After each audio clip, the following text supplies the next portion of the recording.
The judge with us, huh?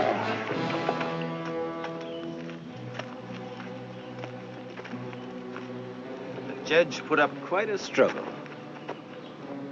Wells Spicer. Big man. And you would be John Ringo. I thought you had better sense. Why didn't you turn Charlie Parks loose like I ordered you? A circuit judge doesn't take orders from a hoodlum. Parks ain't guilty. That is for a judge and jury to decide. Well, you won't be the judge. I'll get a rope, Johnny. Hold it! Hold it! Hold it! Spicer can still change his mind.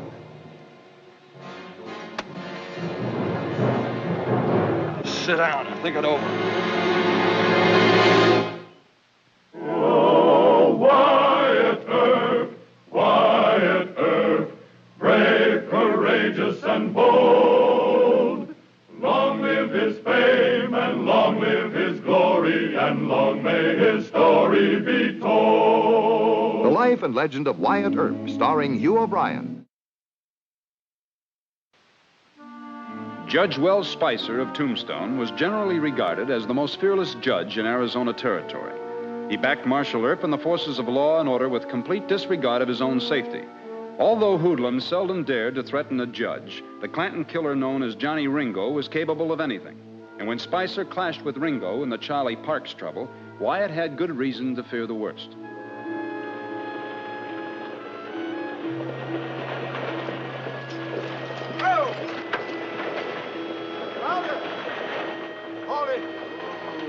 Forgot to fill my canteen. Ain't hardly worth a stop, Mr. Granby. But since it's you, I'll do it. Are you heading for the mine? Nope. The stamp mill in Charleston. Oh. Don't neither of you move or make a sound. Keep them covered.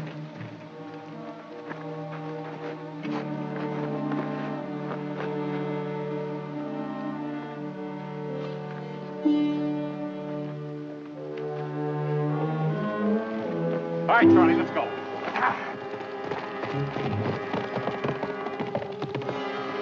Payroll. Where's Marshal Earp? Well, he's checking the saloons at this time of night. Oh, Lord. Did you hear one of them say Charlie? Yeah, I think I know Charlie. I gotta tell Mr. Earp.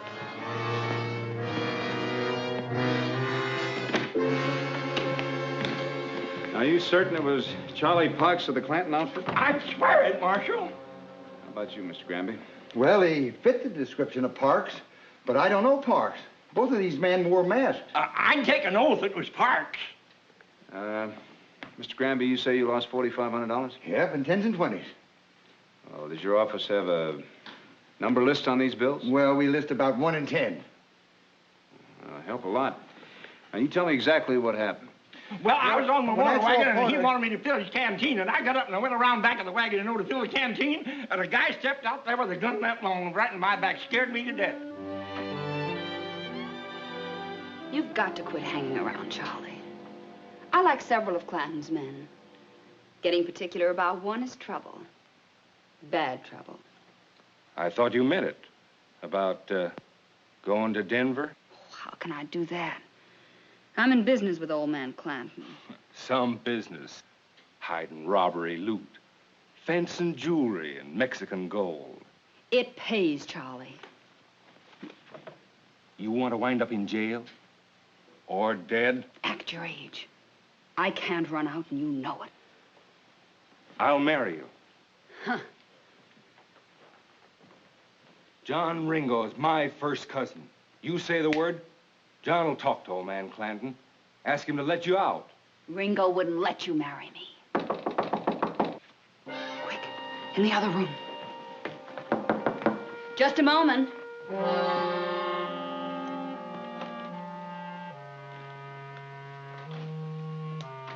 Who is it? Your laundry, Miss Alma.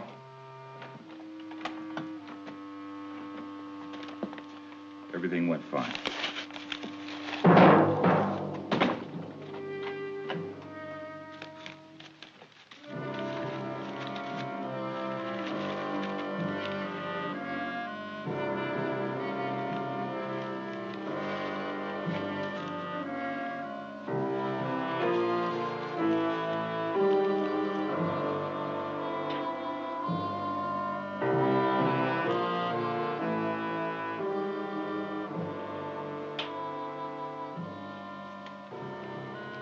It's all right, Charlie.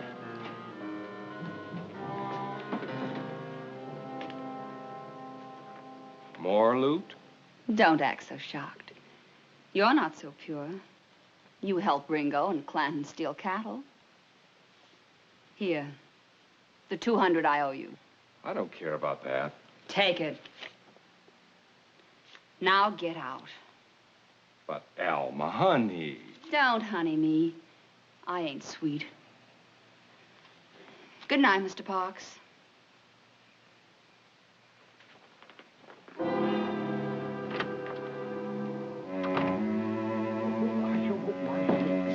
Get in there and sit down. That's him. That's him. That's Charlie Parks. You better start talking, mister. I got nothing to say. Mr. Parks, you were carrying 4 $20 bills. They were taken from the robbery tonight. Where'd you get them? They blew down the street, and I picked him up. Johnny Ringo's my first cousin. He won't like this. Put him in there for the night, Mr. Gibbs. Come on, bud. Can you imagine that? $20 bills blowing down the street in Tombstone. And me up on a war wagon. Now, Ringo, got you hold of your temper. I'll get young Parks out and hire him a lawyer. Getting mad at Judge Spicer, that don't make sense. Charlie Parks wasn't in on that heist. Then Spicer'll turn him loose. I ain't beholden to no judge. A man has to take up for his kinfolk. And I'm making sure Charlie don't get railroaded. I'm tired of nursing you, Johnny. You get in trouble this time, you get yourself out.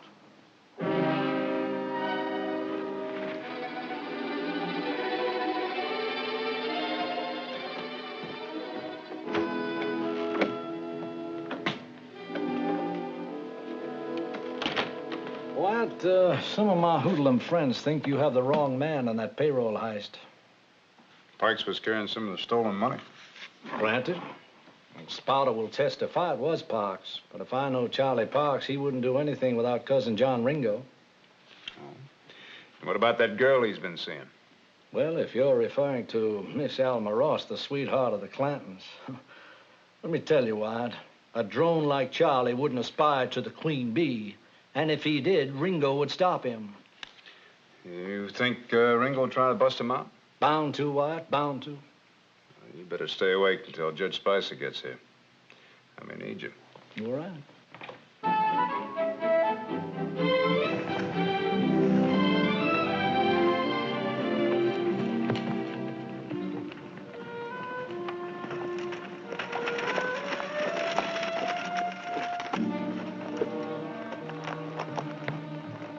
Are you Judge Spicer? That's right. Johnny Ringo will give me a message to give you. He says to turn Charlie Parks loose. Who's Charlie Parks? Turn him loose. That's all he said.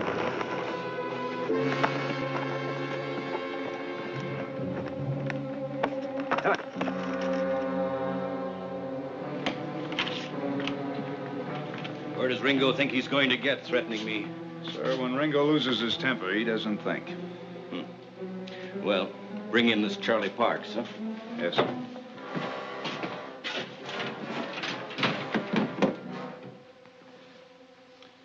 Mr. Parks, this is only a preliminary hearing. You can plead guilty or not guilty or refuse to say anything at all. I'm not saying nothing. Very well. The court will set bail in the sum of $5,000. Do you have it? Marshal Earp, return the prisoner to jail. Yes, sir. This court is adjourned. Hold on.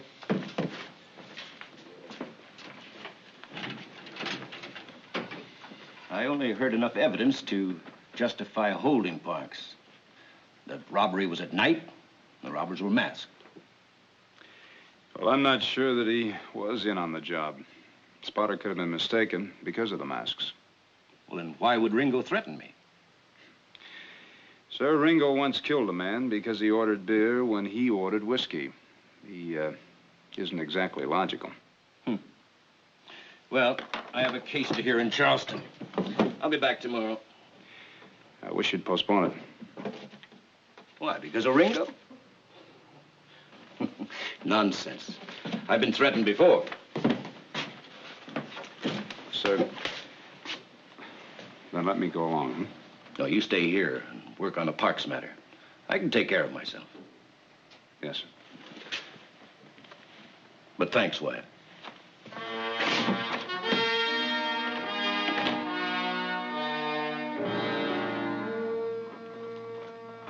Well, there isn't any sense in arguing with Judge Spicer. We'll just have to trail him. Here. Mr. Gibbs. You ready? Yep. He doesn't even ask where. We might have some shooting with Johnny Ringo. Suits me. Come on. Marshal Earp, my name is Ross, Alma Ross. Well, is it anything important, ma'am? We're in kind of a hurry. I'd like to see Charlie Parks. Well, you can see him in about 3 hours. Marshal Earp, I know something about the law.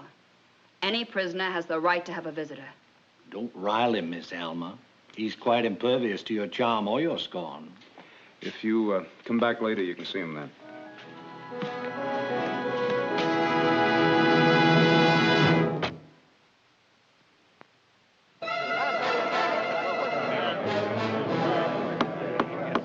Order!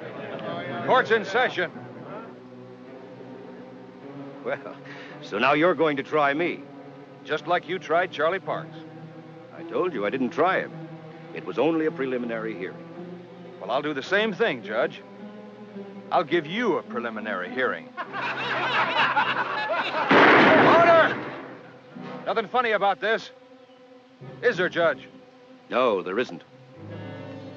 Untie him, so he can raise his right hand and swear to tell the truth.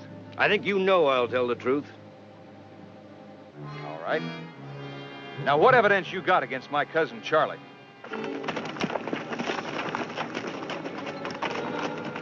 Well, they grabbed him here. Headed for Apache Rock. Come on. As I said, the evidence against Mr. Parks thus far is circumstantial. What does that mean? When Parks was arrested, he had 4 bills from the stolen payroll on him. He refused to explain them. Yeah, but who saw Charlie in that heist? There is an eyewitness, Ringo. But the bandits wore masks, and I'm not convinced he's right. Well, then you're holding Charlie just because of the money. Not altogether. Your message ordering me to turn him loose was conclusive. Huh? I mean that any orders coming from a hoodlum like you shows that something's rotten.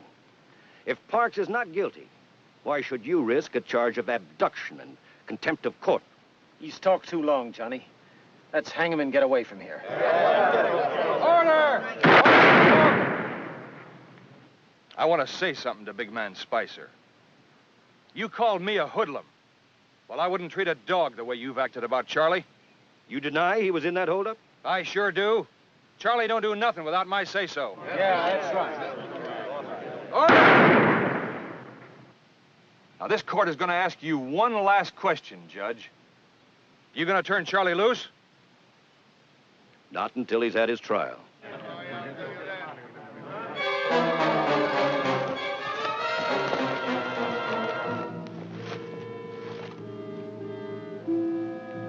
I'll crease Ringo's skull, and we'll jump him. All right. I reckon I better pass sentence. Formal-like. Hold it! Throw down your guns. Unbuckle.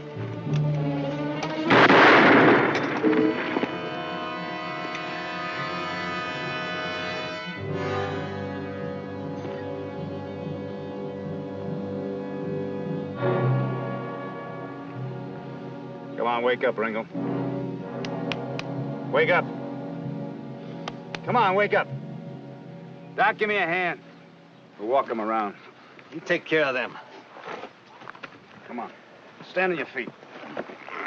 I'm gonna gun Ringo for this. Oh, I claim priority.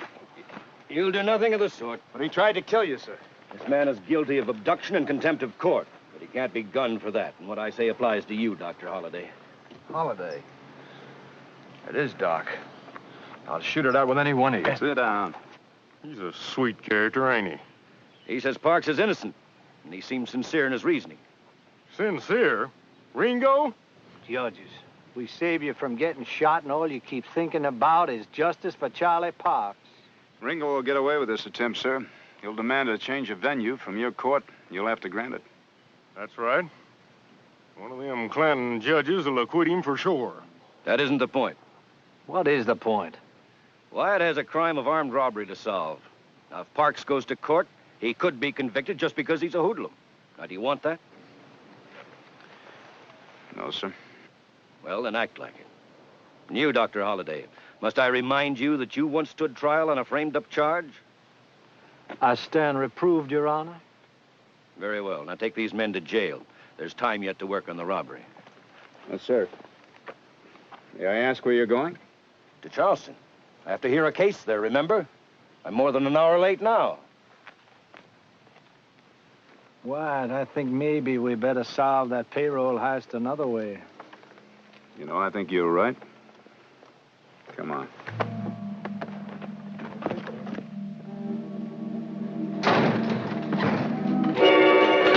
You've got a nerve.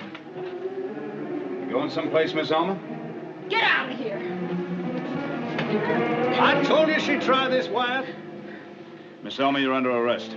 That's a laugh. Doc, you take her over there and sit her down. Mr. Gibbs and I'll turn this place inside out. My pleasure.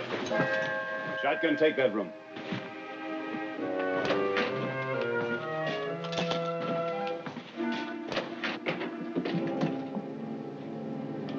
Tearing down the hotel, Wyatt? No. We have enough evidence now. What? There's a walled-up closet in there. Just looky here.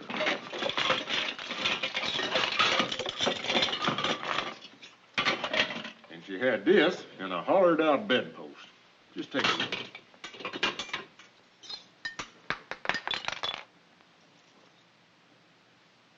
From Mexico, no doubt. All those jewels and you two? It's quite a treasure, Wyatt. Funny man. Miss Alma, did you plant those payroll banknotes on Charlie? What do you take me for? I owed Charlie $200 and I paid him. How did I know the mine kept the numbers? I don't suppose you'd care to tell us who pulled the robbery. You haven't proved anything. A young lady living in the middle of all these here stolen goods, worth thousands. I'll explain it all in court, Mr. John Law. Now, this is a story I simply must hear. Come on.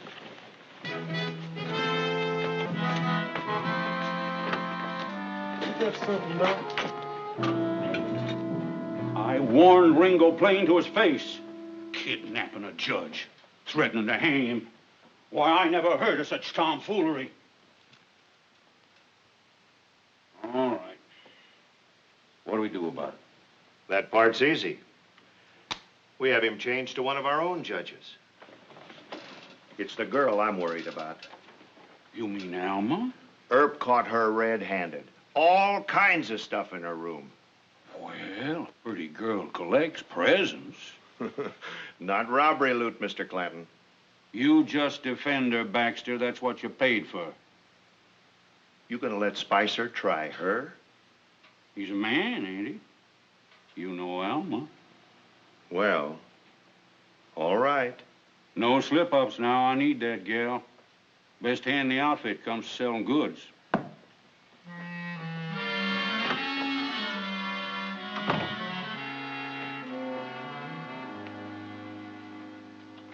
You know what? I was just trying to imagine old man Clanton's face. He must be apoplectic by now. It's no use, Doc. I got 3 people in jail, and I still haven't found the men that held up Granby. That's quite true, Deacon. You said that Ringo wouldn't like it if Charlie was sweet on Miss Alma. Ringo would not allow it. Why not? He is a bully and a tyrant. Even Ringo can't be a king without a kingdom. Charlie is his kingdom. Well, Ringo's got plenty of followers. They're not all cowards.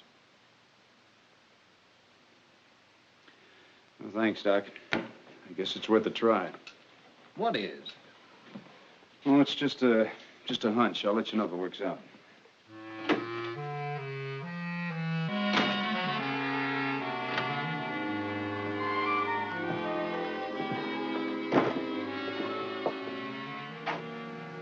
on, Charlie. Alma cleared you. You're free. I made my bail. Cheer up. I can't. I'm worried about Alma. Ah, the old man will get her off. He'd better. I want to marry her. No. But Cousin John, I love her. I said no. Get on your horse.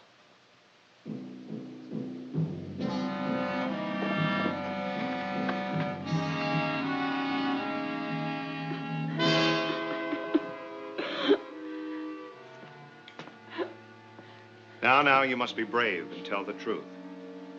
It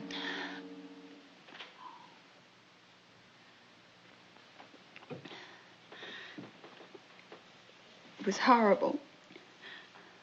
I thought the silver things were presents. We were going to be married and have our own house and... Mr. Baxter. Your Honor. The defendant asserts that she was tricked by a criminal. The court would like to know his name. Oh, no. Please, no. He'd kill me. Miss Ross, the court must warn you that fear of your paramour in no way lessens your responsibility before the law. You expect me to risk my life? I'm sure the court appreciates what terror this little lady has lived under.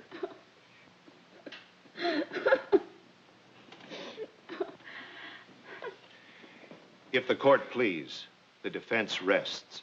Very well. This court is adjourned till 10 a.m. tomorrow morning.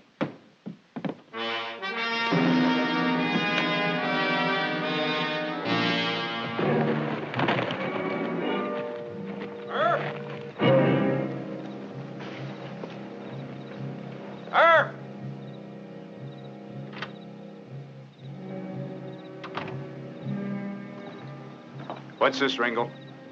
Them two pulled the robbery. Passed the stuff to Alma. She gets rid of it. Who for? Never mind that. I gave them knockout drops. They won't know how they got here. Fair enough. You tell Judge Spicer he's getting off lucky.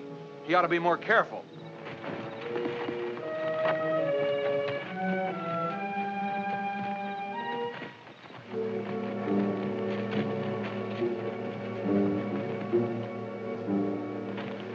Your Honor, we intend to prove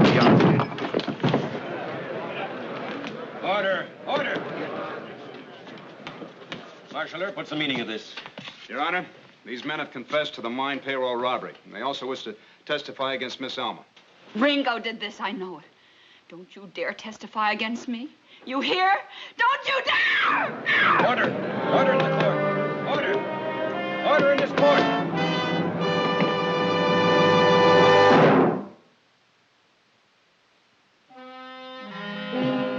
Mr. Brandt and Mr. Haley, you are sentenced to 5 years in prison for armed robbery. Miss Ross, you will serve 18 months in jail at Tucson. Marshal, remove the prisoners. Right out this way.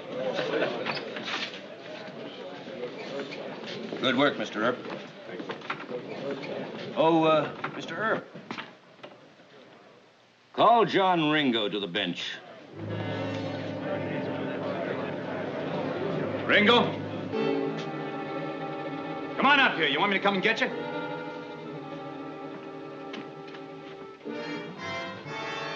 Mr. Ringo, you kidnapped and attempted to intimidate a judge of the territory of Arizona. You will be charged and tried for your crime in a higher court at Prescott. You will have a chance there to explain your actions, if you can, to a federal judge. I just came in here to watch the trial. You can't do this to me. I already have, Mr. Ringo. This court is adjourned.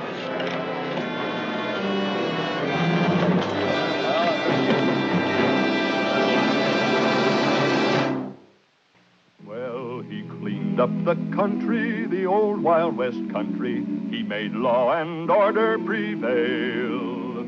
And none can deny it, the legend of Wyatt forever will live on the trail. Oh, Wyatt Earp, Wyatt Earp, brave, courageous, and bold. Long live his fame, and long live his glory, and long may his story be told. Long may his story be told.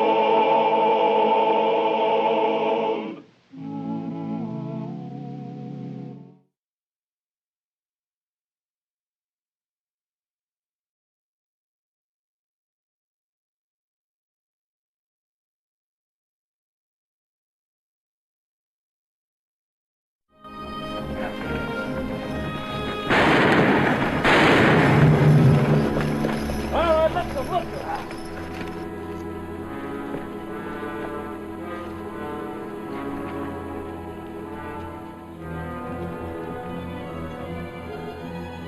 All right, throw down that gun. Now, that's right, sensible. All we want is the silver.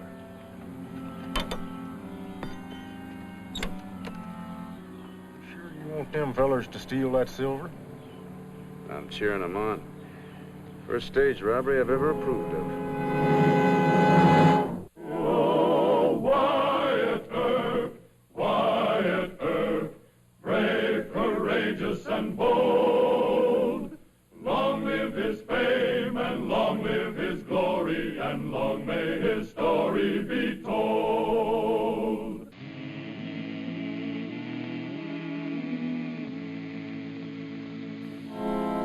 When Wells Fargo called on Marshal Earp to put an end to stage robberies on its Charleston to Benson line, the company was putting Wyatt's reputation in peril. During the times when Wyatt rode shotgun for Wells Fargo, no road agent had ever gotten away with a dime of money shipments. But this was Arizona territory, where robbing stages was a highly organized business.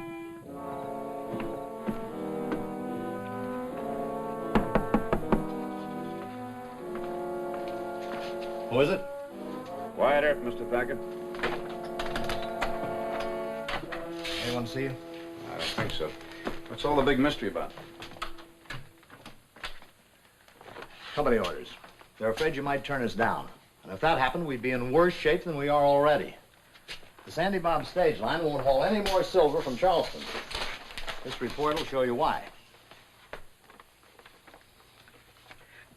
9 robberies in 1 month, huh? Can't say I blame him. $48,000. Wells Fargo was taking over the shipments. I'll take care of it. I'm not so sure. Look at this map. The Tombstone mines haul their ore to the stamping mill here at Charleston, where it's poured into ingots, and then sent by stage 30 miles to Benson, right here. 30 miles. But those hoodlums must camp every mile all along the trail. The Sandy Bob line tried every trick in the book. Decoy stages, boxes loaded with sand, midnight runs with double guards. Nothing worked. I see. Dick Gerd and the other mine owners around here are desperate. Well, my own job is all I can handle, Mr. Thacker. You know that. We'll be carrying United States mail. Oh, and I just happen to be a United States Deputy Marshal, huh? Yes, you somewhat fit into the plot. Yeah. San Francisco thinks you still belong to us. Once a Wells Fargo man. Always a Wells Fargo man, yeah, I know. All right. Can the company wait till morning? I'd like a little sleep. Well, sure, Wyatt. You can sleep until sunup. Oh, that's mighty kind of you. Be sure and tell Wells Fargo I appreciate it.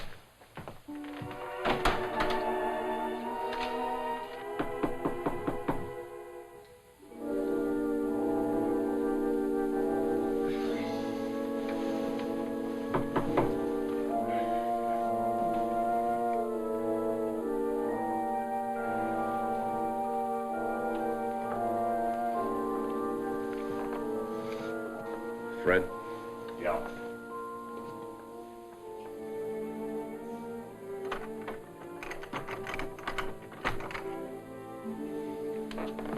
Thanks for coming. Anybody see you? Not a soul. Look, Fred, as an undercover agent for Wells Fargo, you get around the mines quite a bit, don't you? Yeah, I do. What's on your mind, Wyatt? Well, Mr. Thacker, your Wells Fargo man from Tucson is in town now. I know him. Yeah, well, I wish I didn't. He thinks I can stop all the silver holdups. All of them. Be happy to do what I can, but... Look, what can you tell me that won't betray you? Maybe I can help you. I've been hearing things. Enough to spell out that they're getting help from inside the mill itself. Yeah, I guessed as much. Well, you can stop guessing.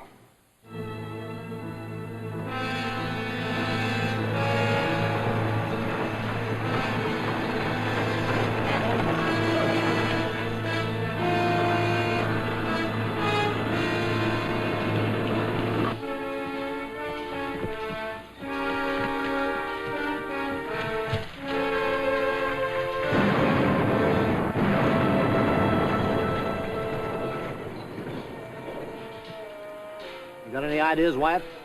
What do you make of it? How much do those silver bricks weigh? 80 or 100 pounds. This mine at Charleston can run either weight. A fellow by the name of Dakin runs it? Yeah, Charlie Dakin. The contention, Lucky Cuss, and Tough Nut mine people all swear by him.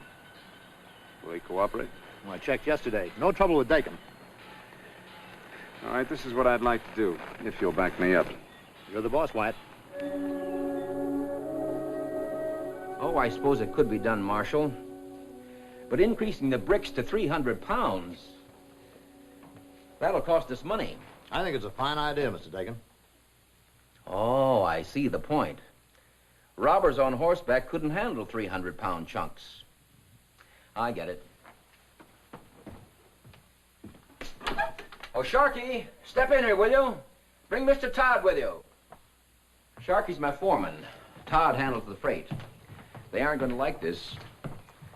Mr. Sharkey, Mr. Todd, I want you to meet Mr. Thacker of Wells Fargo. All right. And Marshal Wyatt Earp. Howdy. Hi. They want us to run our silver into 300-pound bricks. 300? Mm-hmm. Sure, you're joking, boss. Can't be done. We're not equipped to make ingots of that size. Now, hold on. Let's see if we can't work this out. It's got to be done, gentlemen. Let's go and see what we can do about it. Then we brick a trough from the furnace and sea shed. Like this. You see, Sharky? It's too long a run for hot silver. He's right, Mr. Dakin.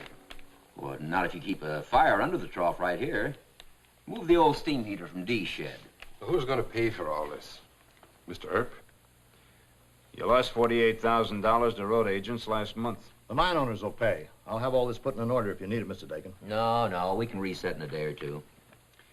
Mr. Thacker, that solves your problem. Wish they were all this easy. Are you sure it'll work? Of course.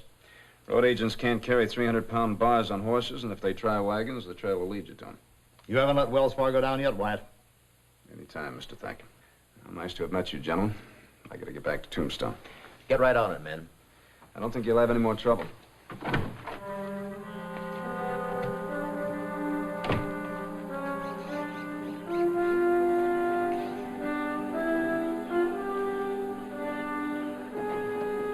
Put it inside, boys. Too big for the boot. Easy now. You two men load at the other door.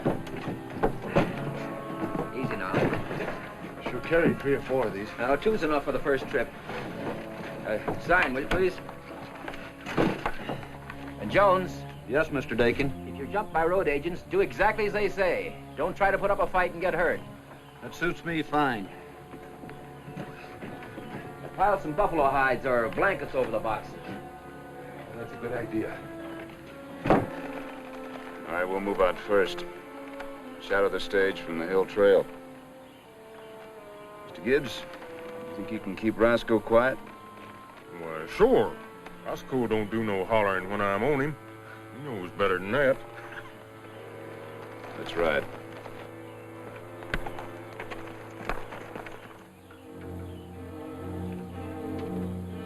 Reckon they'll be loaded today, Smiley?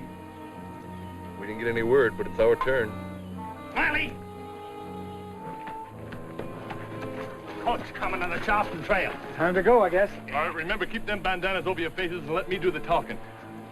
We'll take them at Total Wreck Junction.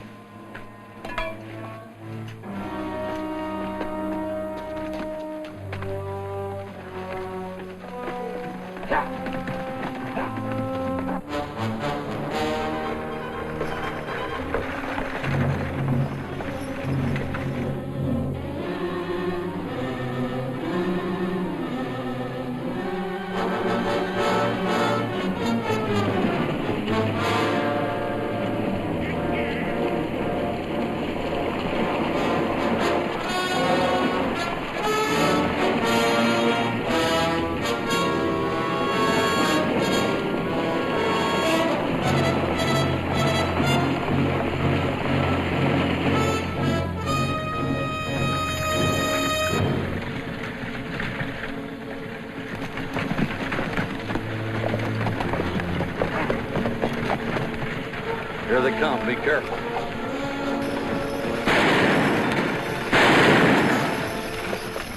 All right, let's go look.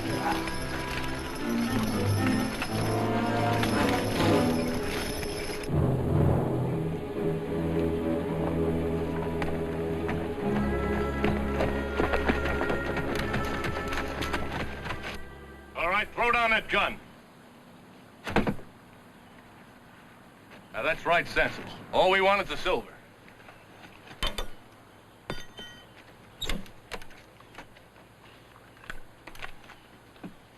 Blankets and buffalo hides, huh? Hey, give me a hand. They're really loaded. Yeah.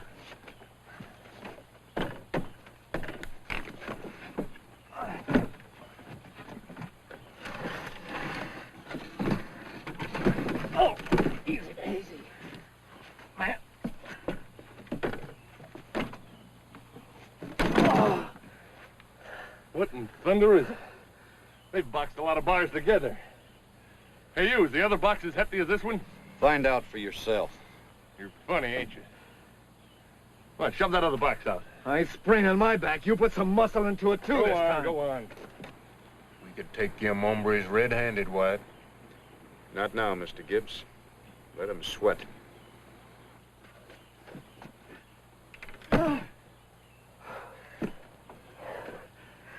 Throw down your axe and crowbar. We don't carry any. Oh, we ought to shoot both of you. Light out from here and don't turn back. My help!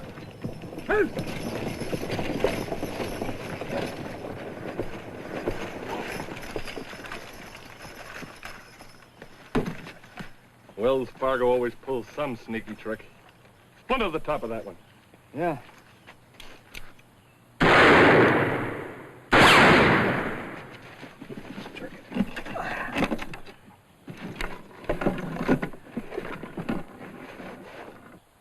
Oh, no.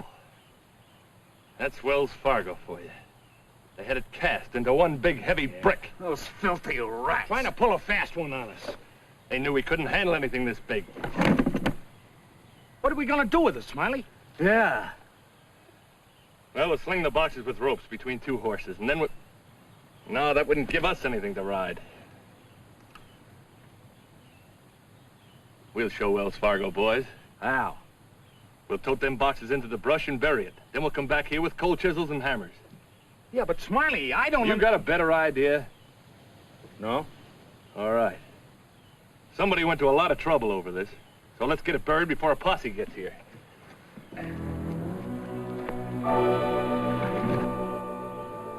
Sure worked this time, Wyatt. Saved the silver. It hasn't worked just right yet. Relax, we got a lot of time to kill. Pass that canteen.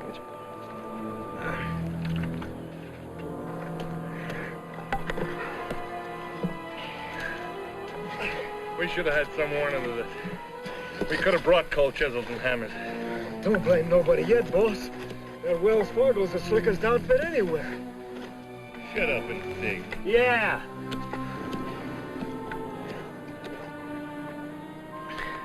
You know those hoolums are mighty apt to get sunstroke down there?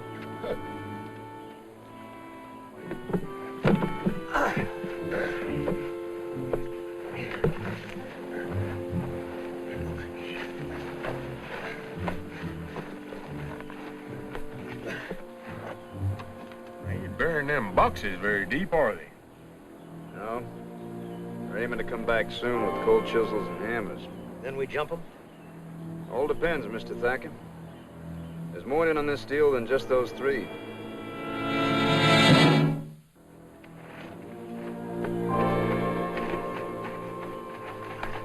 All right, out of there.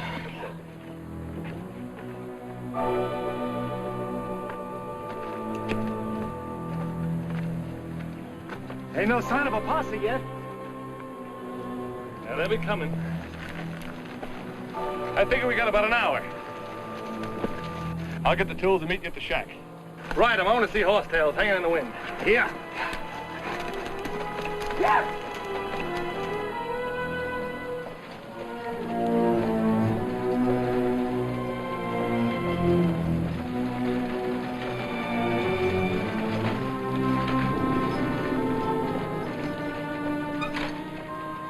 2 men from the mill? It's too far away to tell, but I'd bet on it. This is where Smiley jumped the stake. Think Smiley left the boxes, Pat? Well, he couldn't carry them. He either gave up or he's gone back for tools. Anyway, we haven't got much time. Sharky, looks like Smiley toted the boxes off this way. Aye, he must have buried them. In cahoots with them road agents? Somebody at the mill has been passing out information. And I didn't think they'd pass up the chance at the real haul instead of their little cut. Let's nab them. Not yet, Mr. Thacker. Let's wait and see what they're gonna do.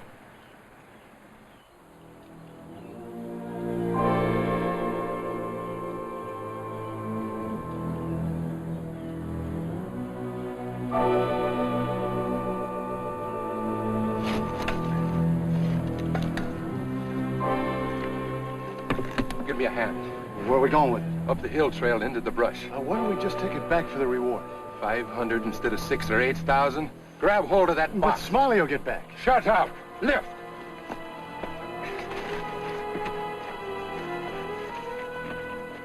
Shouldn't we move in closer, Wyatt? No, sir. They'll probably head for that clump of brush yonder. We'll walk our horses behind the ridge. What if they just keep on a-going? Mr. Gibbs, hasn't Dr. Holliday ever explained to you the philosophy of human greed? They should keep on going. They won't. They'll stop and try to break up that silver. Their fingers are itching right now.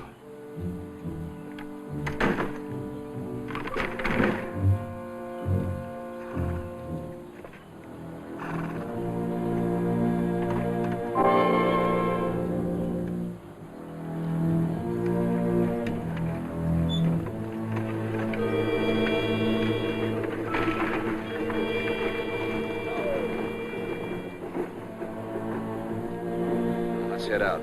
Single file, Mr. Thacker. Slow and easy.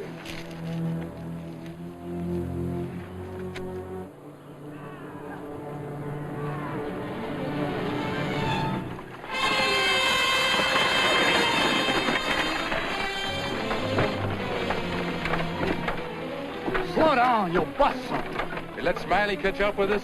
Sure. Get up! Get up! Don't you think we ought to take a look from the ridge over yonder? Just be patient, Mr. Gibbs.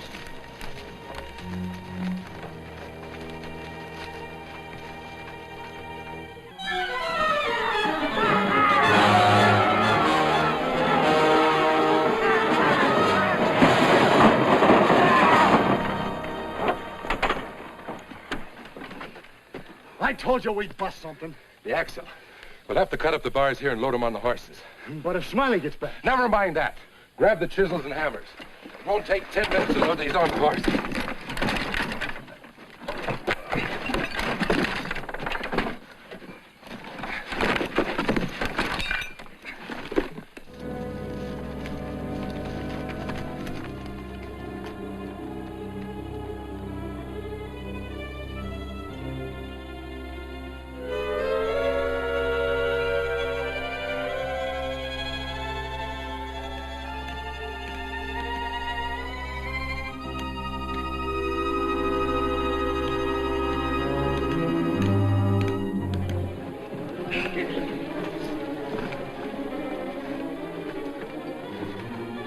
We've been heisted, look. Of all the skunky, no good. Hold it a minute, Smiley. Take a look. It ain't no use. Robbing stages is rough enough without this.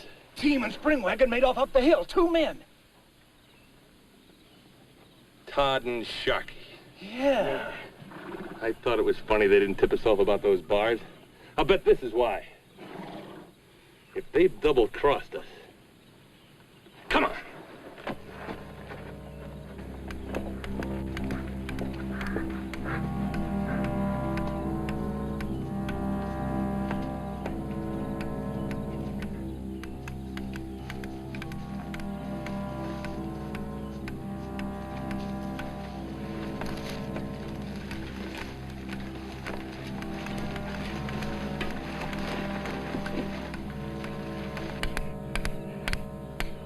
Sharky, we got enough. Let's get out of here. Don't be a fool. There's still a whole brick. Now, one brick safe is better than 2 bricks with Smiley after us. I say we take it all. You say different? But he'll kill us. He hasn't caught us yet. Quit your crybabying. They've done already cut up on them silver blocks. Yeah, they should have been satisfied with that. Take a look yonder.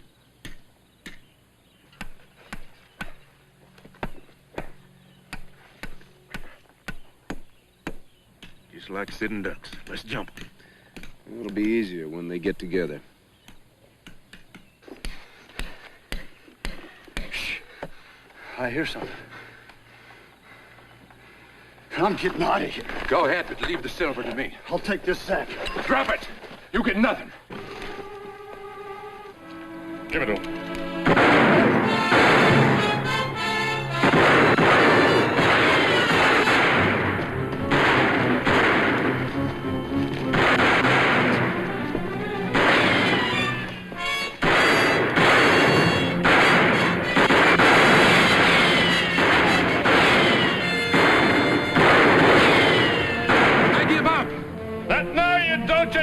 double-dealing skunk!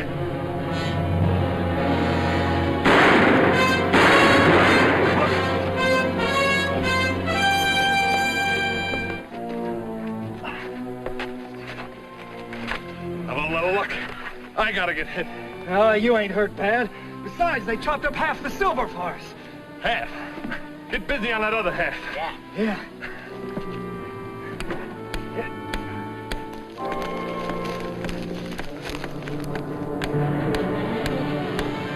Get them, all of you.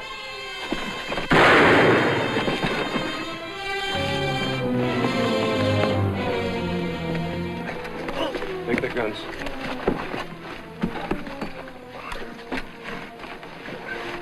Wyatt, it was Todd and Sharky. They're both dead. I was afraid of that. Well, we got 3 of the robbers. Let's get on to Tucson. The case is closed. I'm afraid it isn't, Mr. Thacker. How's that? I think we'll find the answer in Tombstone. I want you to be there. Come on, let's get him on the horses. Mr. Gibbs, you go get him. Get on your feet, boys.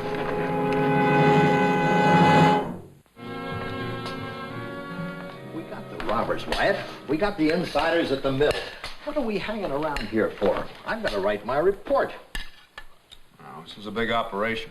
More than Smiley and his boys are involved. Too many hold-ups too often. You think the others are just going to come in here and surrender? No, sir. But I think those other hoodlums are going to be pretty sore about the trick played on Smiley. That's just a hunch, but... Marshal Earp! Charlie Dakin. Lock me up. Lock me up. They're going to kill me. What do they want to kill you for? But plenty. But lock me up first. I'm not safe even in here. I'll lock you up after you tell me who wants to kill you and why.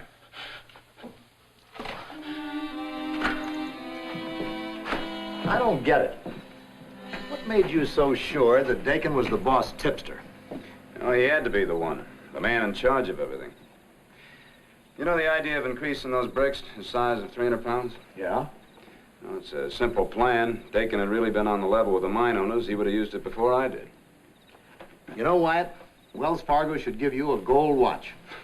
Well, I already have a watch. You tell Wells Fargo I know what time it is. But now it's time I got back to my job in Tombstone. Well, he cleaned up the country, the old Wild West country. He made law and order prevail. And none can deny it, the legend of Wyatt forever will live on the trail. Oh, Wyatt Earp, brave, courageous, and bold. Long live his fame, and long live his glory, and long may his story be told. Long may his story be told.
Like all the mining towns of the West, Tombstone was a magnet to men and women from all over the world. It had a large foreign population, a large segment of which was Chinese. Several hundred newly arrived from China did not speak English and found their frontier life doubly hard. It was inevitable that this might mean trouble for Wyatt Earp. They beat me till I thought they'd never stop. Now, I didn't have no call to do that, Marshal. I didn't put up no resistance. Did you get a look? I didn't see nothing. I can't tell you was they big or little or nothing. Did you hear anything? Not a sound. It was like ghosts. I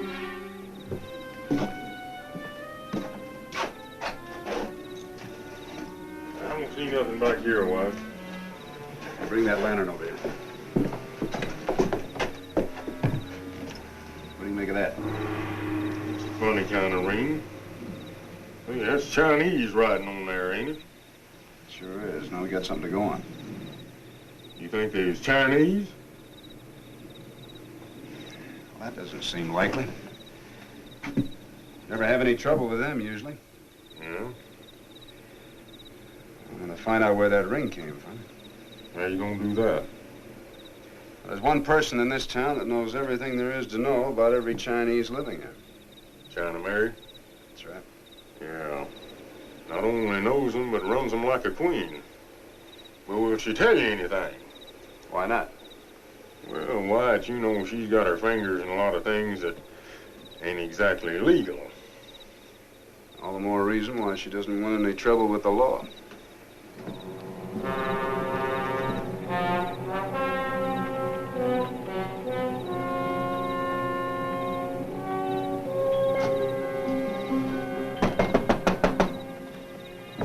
No white men allowed. Wait. I want to see China Mary. No Mary. I'm Marshal Earp. Now you go tell her I want to see her. You wait.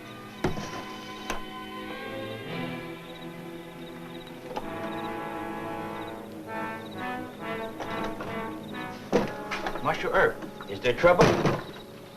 You're one of Mary's policemen, aren't you? That's right. I take care of things, I help you. You usually do, and I appreciate that.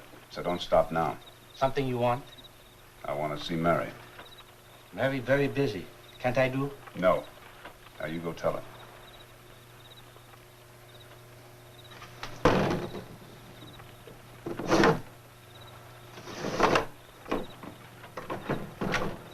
You come.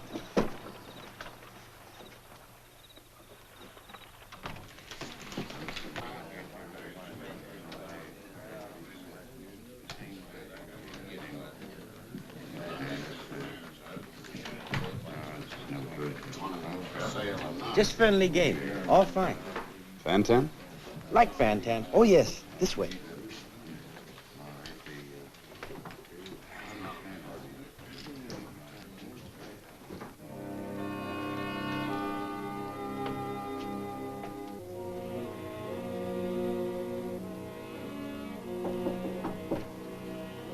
Yep, line.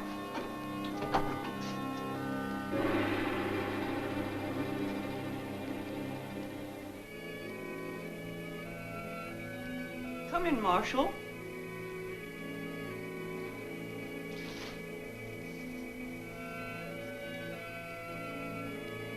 You've never been here before, have you, Marshal? Usually you send for me. You have quite a place here. Oh, it's not San Francisco or Hong Kong. You would take tea? No, thank you. This isn't a social visit. Moi Chalo.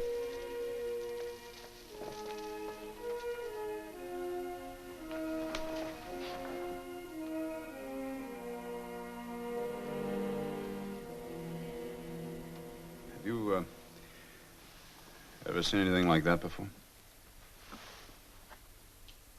Perhaps. It is Chinese. But this ring. This ring is connected with the trouble that brings you here? Yes. I found it next to a man who had been robbed and brutally beaten. We've had quite a bit of that lately. The attacks are so much alike. Must be by the same men. And you think they are Chinese? I don't know who they are. Well, Chinese jewelry is widely sold. I thought this might be a special ring with a character on it. Insignia or something. The character means love. It is a ring a man might give a woman, or a woman a man. Well, that doesn't tell me much. But I have a hunch they were Chinese. Why?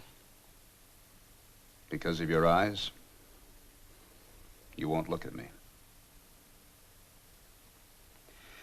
Mary, I found out a long time ago that the Chinese here live in a world apart.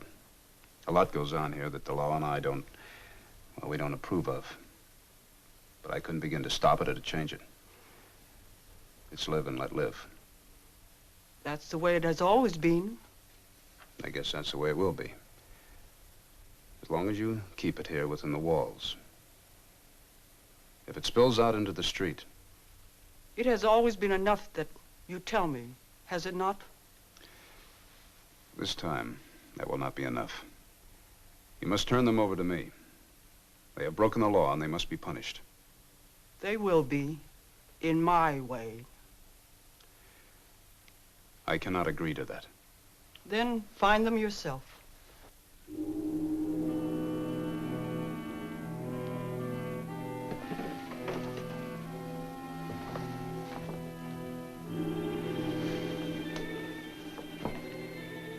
I will need the ring.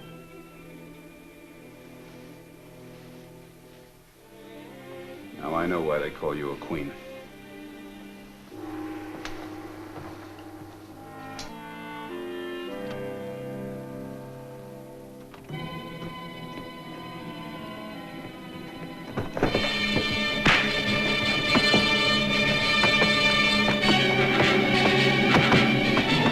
Hey there, stop that. What are you doing? Here, you stop it. Help, help. Oh, no, you don't. I got you by the hair, you devil. Help, help. This man's dead. That's when I thought it was all over. But now we know they're Chinese that are doing it. You saw one of them? Sure. Had hold of his cue. Could you identify him? Well, now, I might could, Marshal, but I don't know. You'd better know. They're all of them no good for nothing but to take a man's job away from him.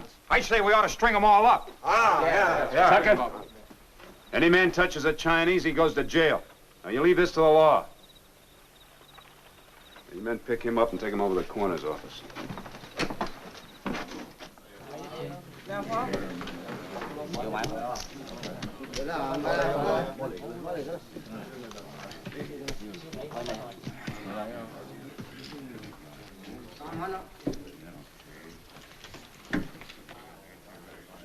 Sit down, Mr. Earp.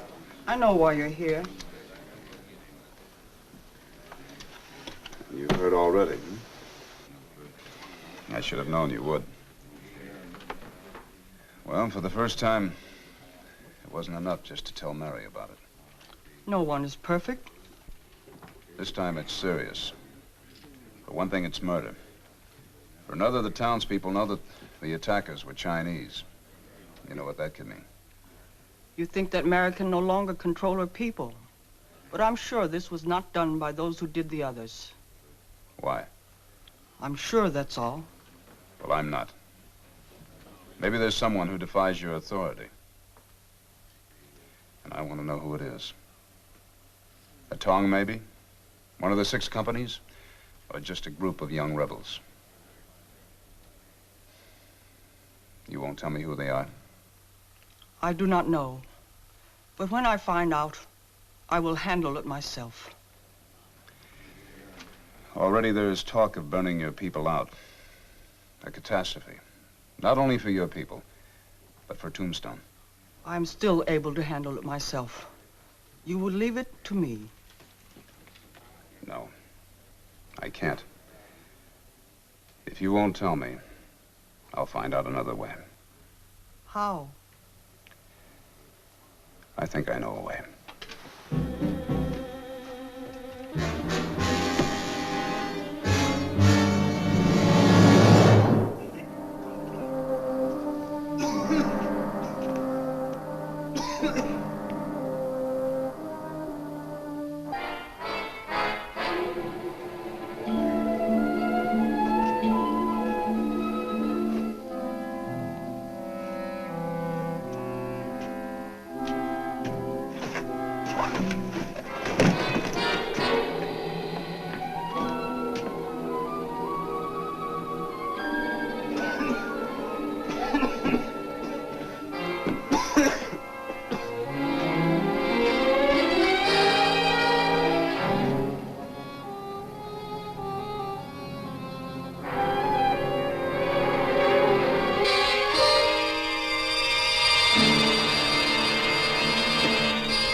I didn't get them, White.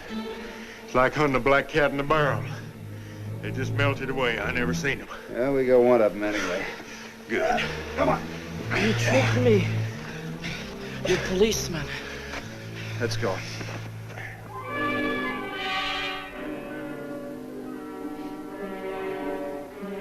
Is he the one, Mr. Ferguson? I don't know. All right. I'm sorry, but I can't say it was when I ain't sure. Well, I'd rather have you be that way than like Tucker, ready to string up anybody just because their eyes are a little different. Thank you anyway. Marshal, let me go. You can't hold me. You attacked me and tried to rob me. Marshal, you are mistaken. I was walking along a dark street and I bumped into somebody. And I thought I was being attacked, so I fought back. That is all. And was that all the other night, when the man died?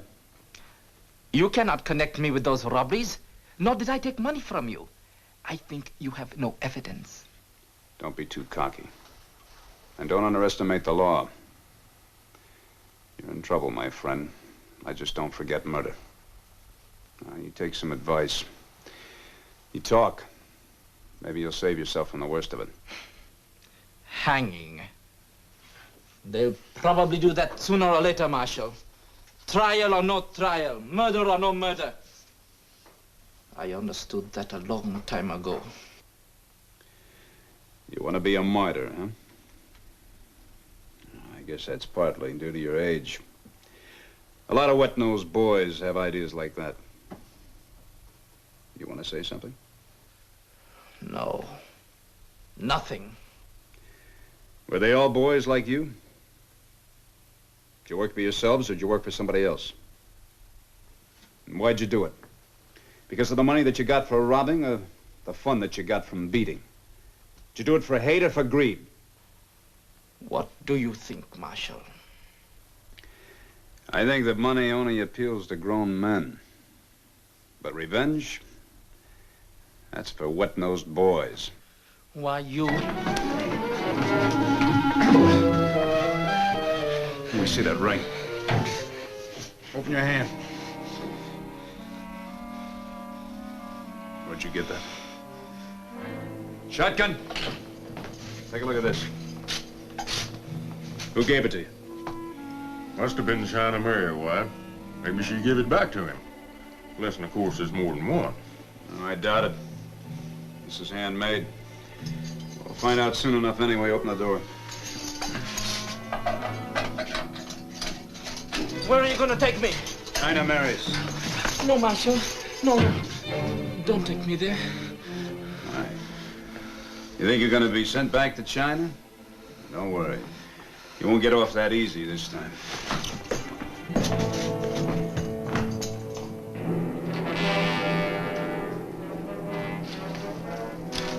Marshal.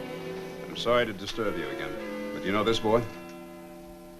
Do you know him, Marshal? I don't know his name, but I know his profession. He's a footpad, thief, and murderer. His name is Lee Kung, and he is very young.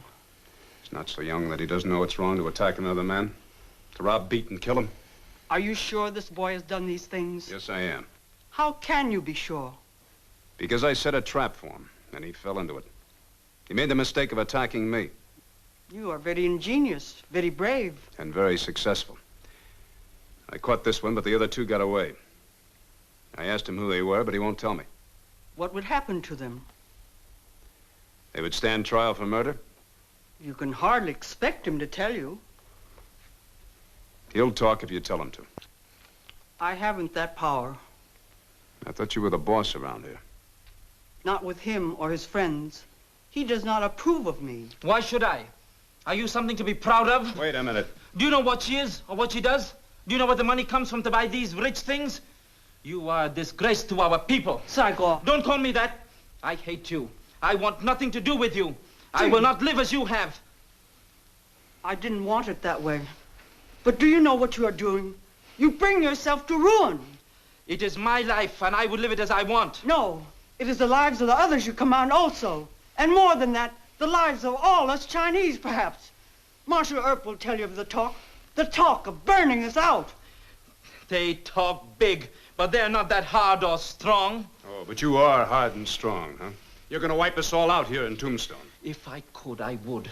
For there are none of you that I love. Isn't there anyone you love?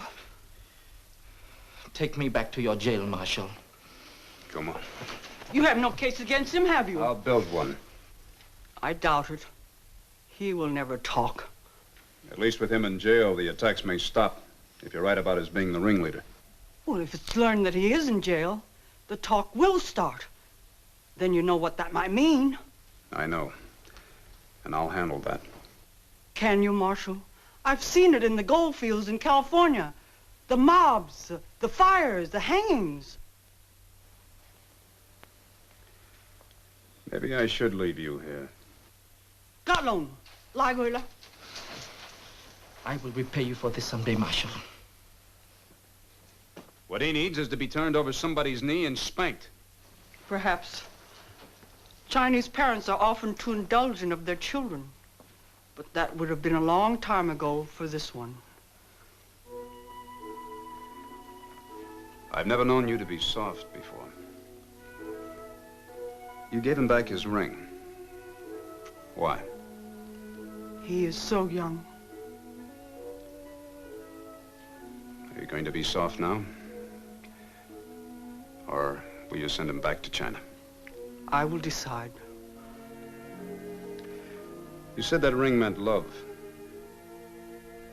Could it be given by a mother to her son? It could. Did you know his mother? Yes. She had great hope for him. She worked very hard to give him the things she never had. Everything he wished. Perhaps it was too much. No, Marshal. Not enough. She could not give him his honor.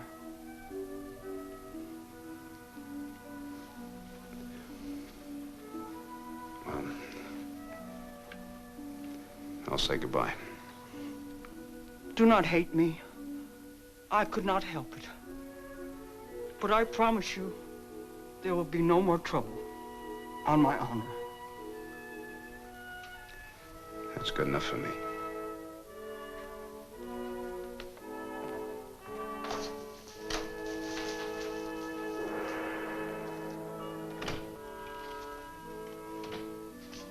Well, howdy. Howdy. Say, you're one of China Mary's policemen, ain't you? Well, I guess everything worked out all right. We ain't had no trouble in the last couple of weeks. Of course, we still got an unsolved murder on our books. But that ain't the first here in Tombstone. What can I do for you? Mr. Marshal Earp, please. Well, he ain't here right now. Any messages? You tell him Mary sent me. He look out. Look out for what? Lee Kuhn, get loose. Come to find Marshal. Kill him. Kill him? You tell him, huh? That's for sure.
Do you know who shot you?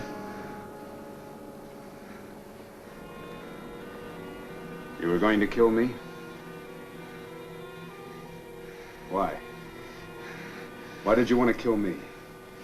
You were only one who knew about China.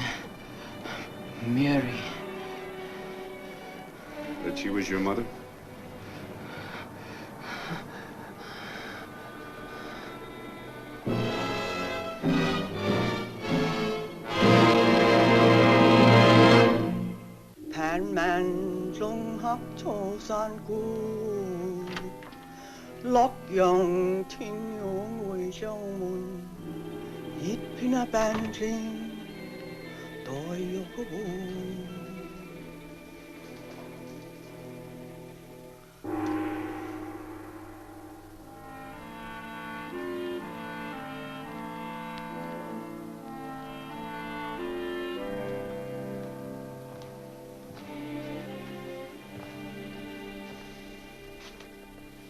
Mary, I don't suppose it's any use for me to ask who killed Lee Kung.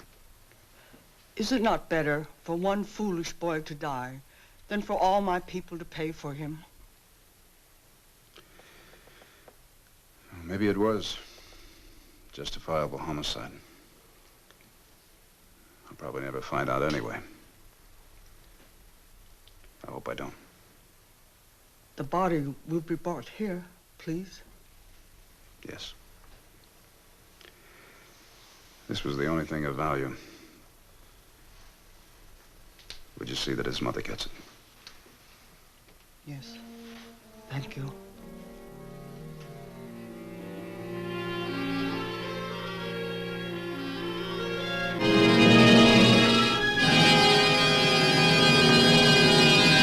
Well, he cleaned up the country, the old Wild West country. He made law and order prevail, and none can deny it. The legend of Wyatt forever will live on the trail. Oh, Wyatt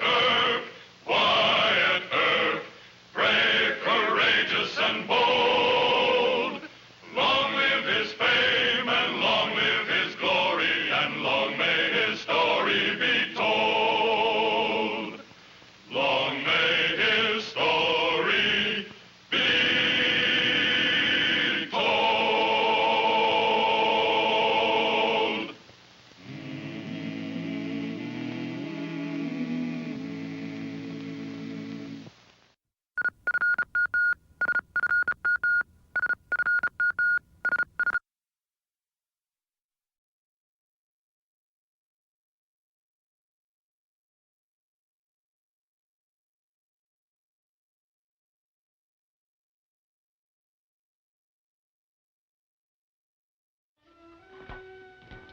Here's the grub you ordered, Marshal. Oh, thanks, Mike. What do I owe you? With your breakfast, $6. All right. What are you John Laws doing? Using canvas straps instead of handcuffs now? No, Mike. That's a straitjacket. I had to take a poor fellow to a special hospital today. Straitjacket? How does it work? Well, here. I'll show you. Now, you put your arms through there. Here. Try it on. Oh, no, not me. Here, you. How about you? Try it on. Hey, what are you trying to do? No. Here, try it on. That's right. No, take it off. Now let me loose! Hey, easy, friend. I didn't mean no harm. You ain't putting me in no special hospital.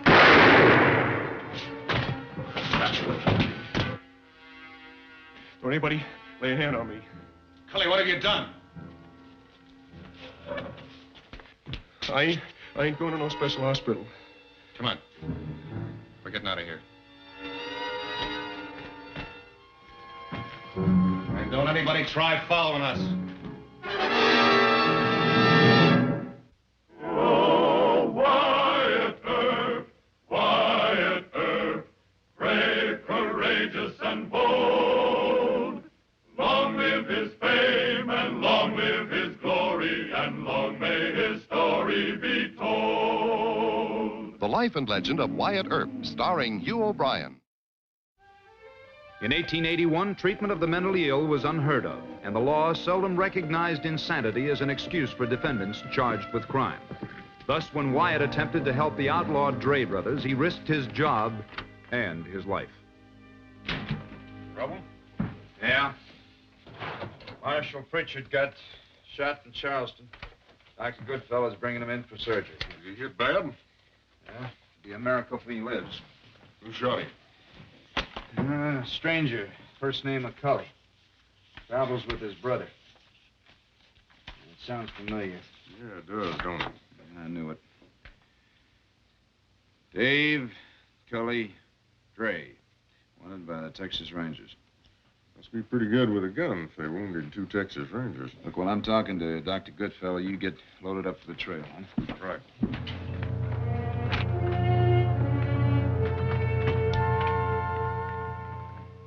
Wyatt? How's Marshal Pritchard? Critical. Is he conscious? Off and on. Did you see this Cully Dre shoot him? It was incredible. Happened just like that. In my opinion, this man, Cully Dre, is unbalanced. You mean he's insane? Well, I couldn't diagnose without examining him, but from what I saw, I believe he's suffering from some kind of brain injury. Well, how would you tell that? The classic symptoms of brain injury are muscular weakness, foot-dragging gait, blinding headaches, and outbursts of hysterical behavior. Now, if Cully Dre fits this pattern, he's not responsible for his actions. Yeah, but in the eyes of the law, he's considered a criminal. Yes, and it's wrong. That's the tragedy with cases of this type. He probably doesn't even remember shooting Pritchard. Can he be cured? Well, possibly with surgery. Doc, if I brought him to you, would you help him? Oh, of course I would. I'll bring him to you. Quiet. Be careful. In his condition, Cully Dre is more dangerous than any gunslinger you've ever faced.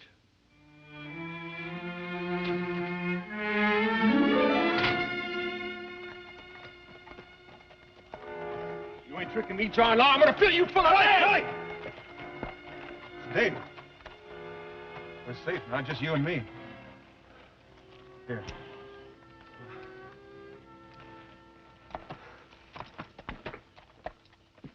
Now, wait a minute, Wyatt. You've got to listen to me. I'm not going to let the 2 of you go after the Dre brothers alone. I do what Wyatt tells me, Mr. Mayor. The minute I found out they were wanted by the Texas Rangers, I telegraphed their headquarters, and I just got their answer. Now, you listen to this. Use all force available to capture Cully and Dave Dre, dead or alive. If latter, hold for extradition.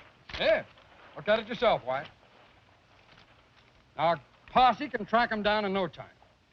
The last report had him heading for the Dragoon Mountains. You know what that region's like? They could spot a posse a mile away. Cully Dre is no ordinary gunslinger, Wyatt. He's not a rational man. And that brother of his, he'll stop at nothing to help him. Well, I am banking on just that. Before there's any more bloodshed, I want to try talking them out. Talking them out? Well, they're not going to listen to you. Dr. Goodfellow says that Cully Dre needs medical attention. He thinks he can cure him.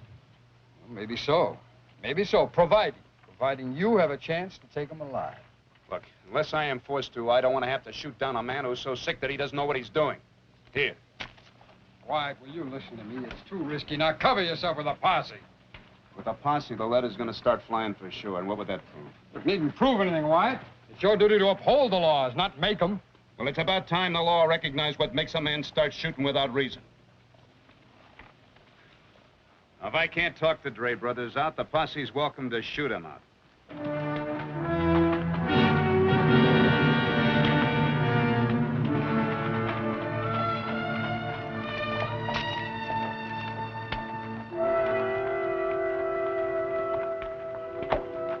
Get down, Cully.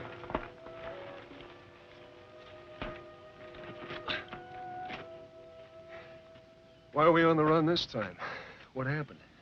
You shot a U.S. Marshal at Charleston. John Law? Why? Did I hurt him bad? No time to find out. Come on, let's get in the cab. No, Dave.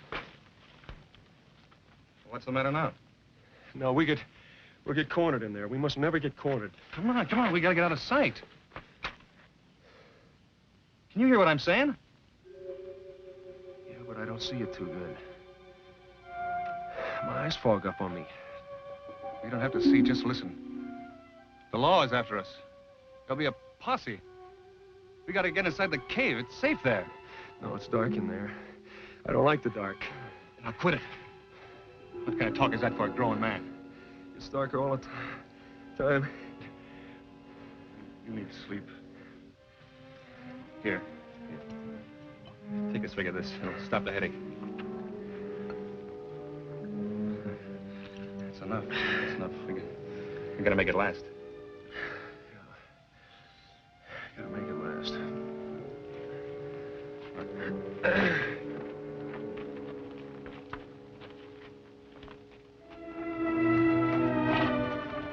Trail's still fresh. Passed by here about an hour ago. Sure like to find them before sundown. Let me go!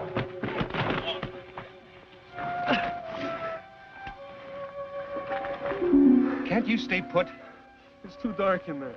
All right, all right. Quit your jabbering.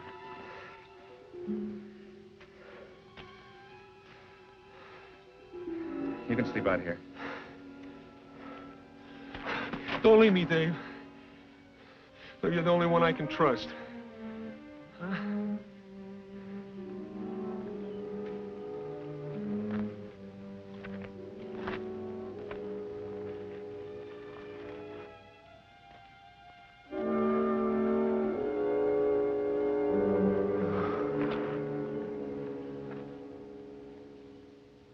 Is it always going to be like this, Dave? I guess so. No! Hush up!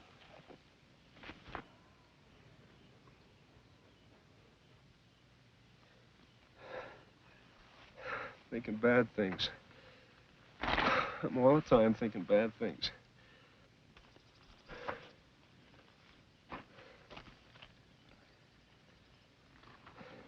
Think good things, Cully. Think of Mom and Pop and you and me sitting around the house after supper. Mom? Yeah, that's right, Mom. Remember how she used to sing songs to you? Remember?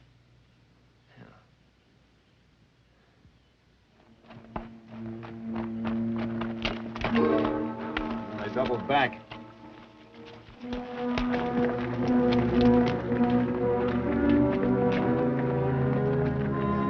Why?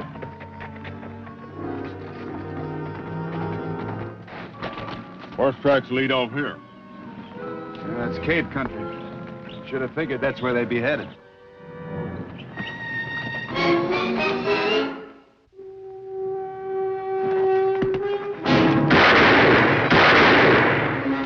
What'd you do that for? I heard something. You were dreaming.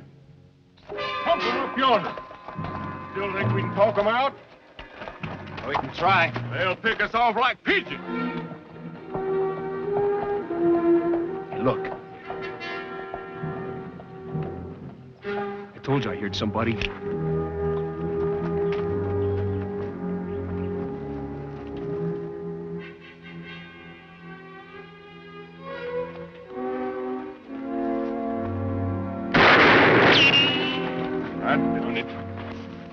Hold your fire. Dre? Dave Dre, I want to talk to you. Let's see you drop your guns first. Fair enough. No one. Do as he says.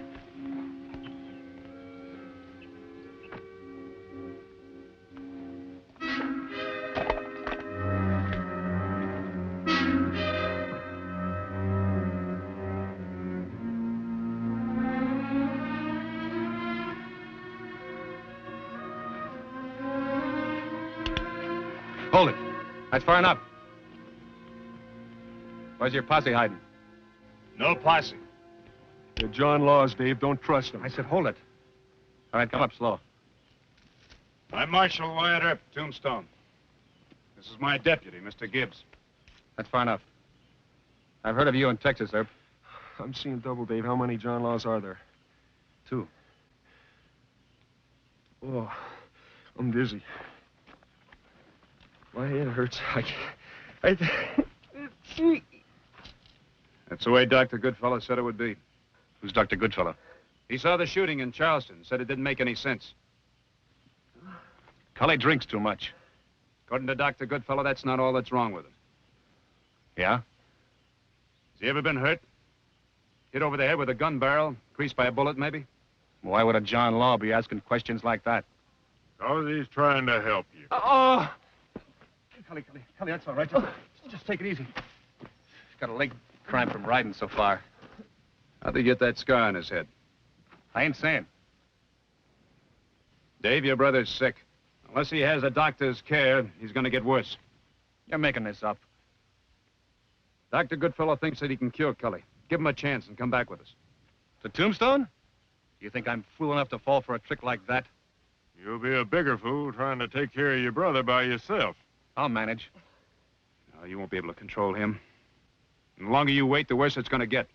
No! It's been like this ever since we left Texas. Up until then, the law had no cause to bother with us.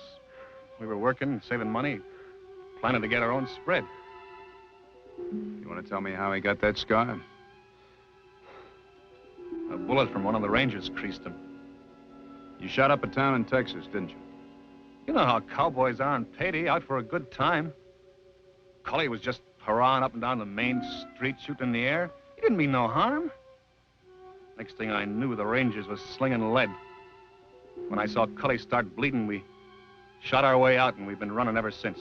And you're gonna keep right on running until it's too late. Until Cully kills 3, 4, 5 men. Is that the way you want it to end? Suppose that marshal he shot don't pull through. No matter what the doctor says, they'll have Cully swinging at the end of a rope. The law means justice. And I say no court can punish a man for a crime he committed when he was out of his head. Davy. Davy. All right, Herb. Bring the doctor back with you. Alone. He'd be better off in Tombstone. It's my way or nothing. You give me your word you'll be here when we get back? We'll wait till sunup. Agreed. You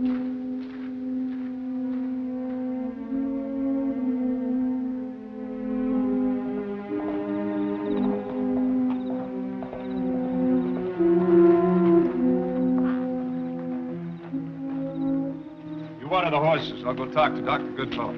All right. I'm sorry, Wyatt. I couldn't go with you even if I wanted to. Marshal Pritchard's still not out of danger. Needs a lung tap every hour. Can't you persuade Dave to bring his brother here? Not a chance. If I'm not back there by sunup, they'll be long gone. Well, Plum will insist you take a posse with you this time. Yeah, and that'll mean gunplay. Well, you have no choice. The town's been on edge all day. If you don't bring the drays back, the posse will. Well, what are you going to do? I don't know.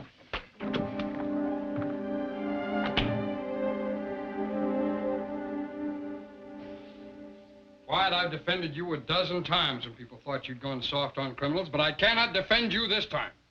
I'm real sorry. Now, you're not sorry. You won't tell me where the Dre brothers are hiding, and you went out there and made an unauthorized deal with them, and it's your duty to bring them in. All right, I'll arrest him. But you keep that posse out of it. I'm not going to make you any promises, Wyatt.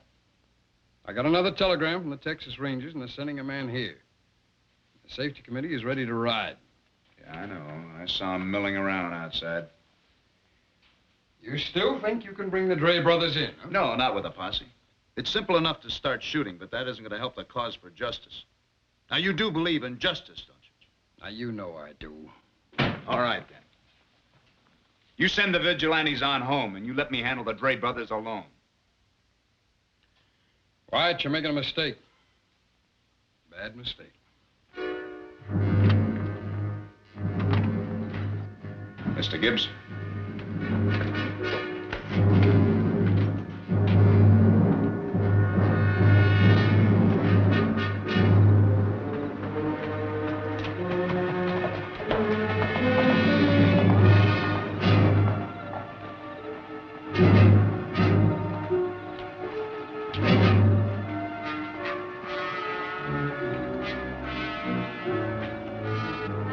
stage driver told me that he saw Marshal Earp and Deputy Gibbs riding out of the west side of the lagoons just about sundown. I think the men we want are holed up out there. Well, we'll give them a half-hour start this time, and we'll trail them. All right, men, see to your horses.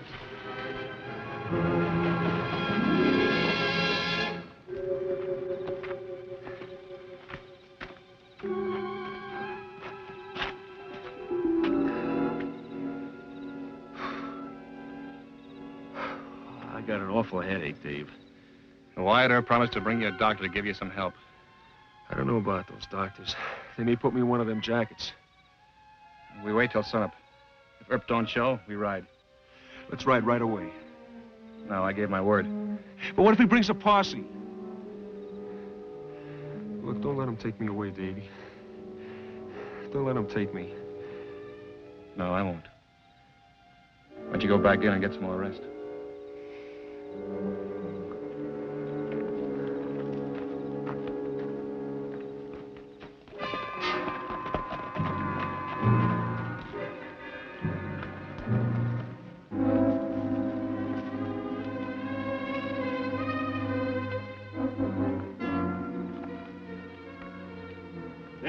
Dave Drake! That you, Earp? Yes. Leave your guns like you've done before. You heard it, Mr. Gibbs. I still don't like it.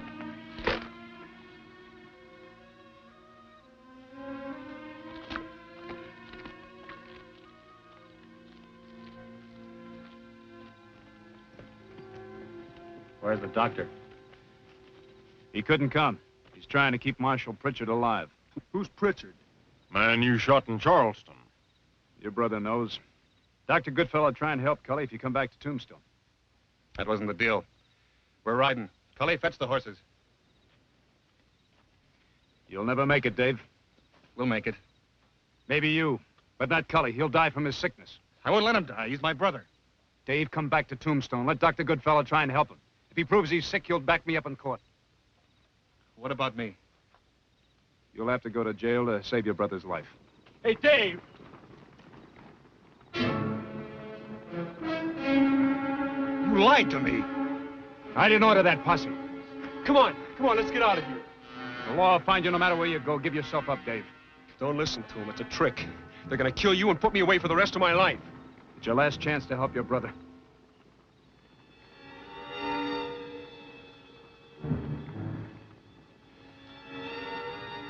The marshal's right, Cully. No, Dave. They're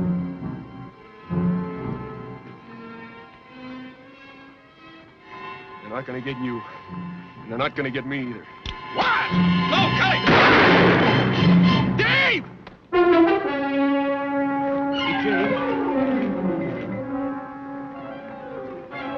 I didn't mean it. Come on. Dave's hurt. He's hurt bad. Hold your fire! Take care of him. I'll get close.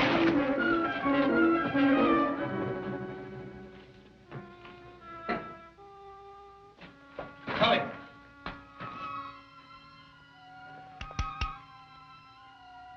Cully? We're taking Dave to a doctor. You want to help him, don't you?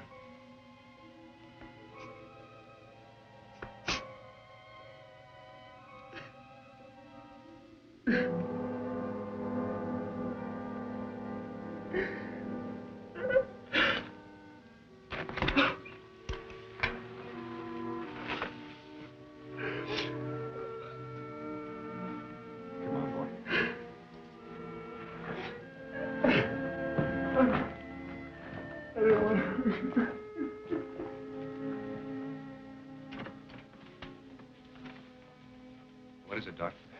It's a brain abscess under the skull where that bullet creased him. I'll have to operate. Better get ready to help. Yes. Marshal? If I know my brother, he's scared. Mighty scared. And when he gets that way, he needs me awful bad. Sure. Thank you.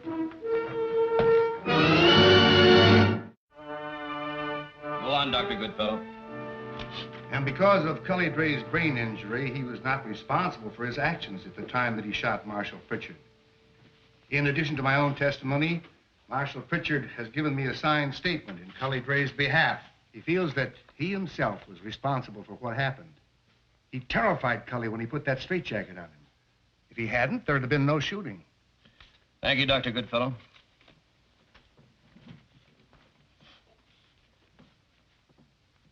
The court recognizes the marshal's request that the defendant not be prosecuted.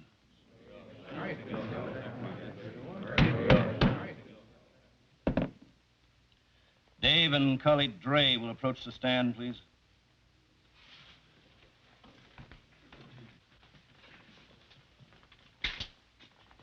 You both realize the seriousness of the charges against you. Under ordinary circumstances, you would have been shot down by a posse, or captured, tried, and on the face of the evidence, been convicted of assault. But due to Marshal Earp's belief and dedication to the true meaning of justice and his plea on your behalf, the court feels duty-bound to reevaluate the law. It is the court's opinion that the law has no right to prosecute a man who mentally is not responsible for his actions.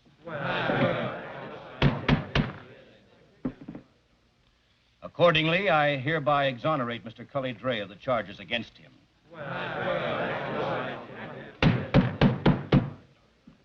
A decision, I might add, that is unprecedented in Arizona territory. However, the incident that precipitated this unfortunate series of events, the hurrahing of a town in Texas, resulted in the wounding of 2 Rangers. Now, this is still on both your records. Therefore, I remand you to the custody of the Texas Rangers, with my recommendation for leniency. This court is adjourned.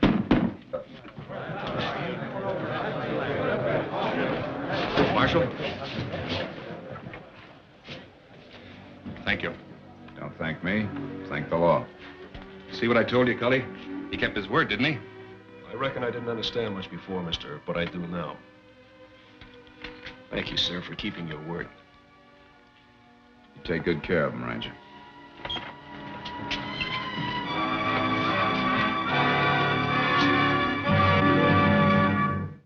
Well, he cleaned up the country, the old Wild West country. He made law and order prevail. And none can deny it, the legend of Wyatt forever will live on the trail. Oh, Wyatt Earp, Wyatt Earp, brave, courageous, and bold. Long live his fame, and long live his glory, and long may his story be told. Long may his story be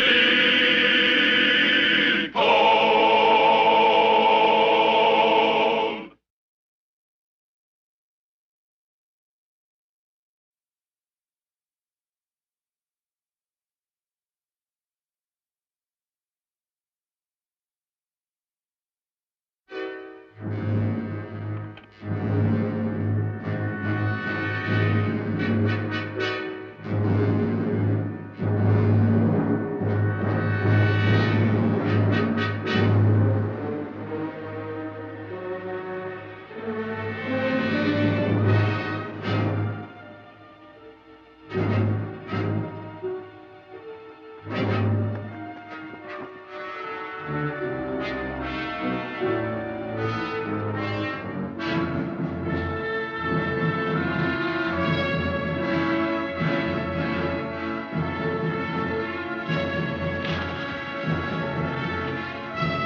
life and legend of Wyatt Earp, starring Hugh O'Brien.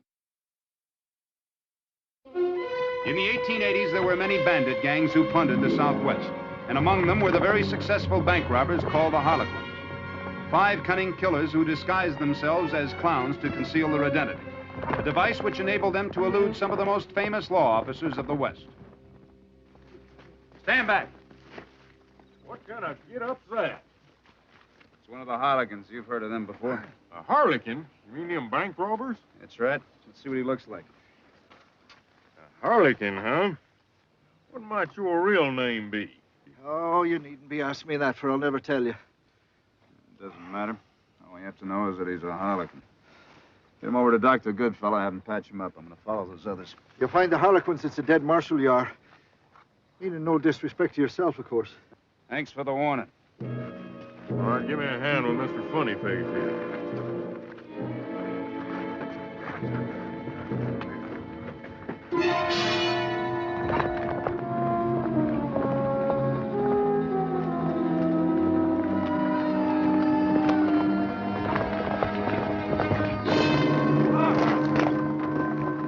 What are we doing here? Why'd you make us stop? I'll tell you later. Joe, put the horse in that abandoned mine shaft. Give me that money you're carrying.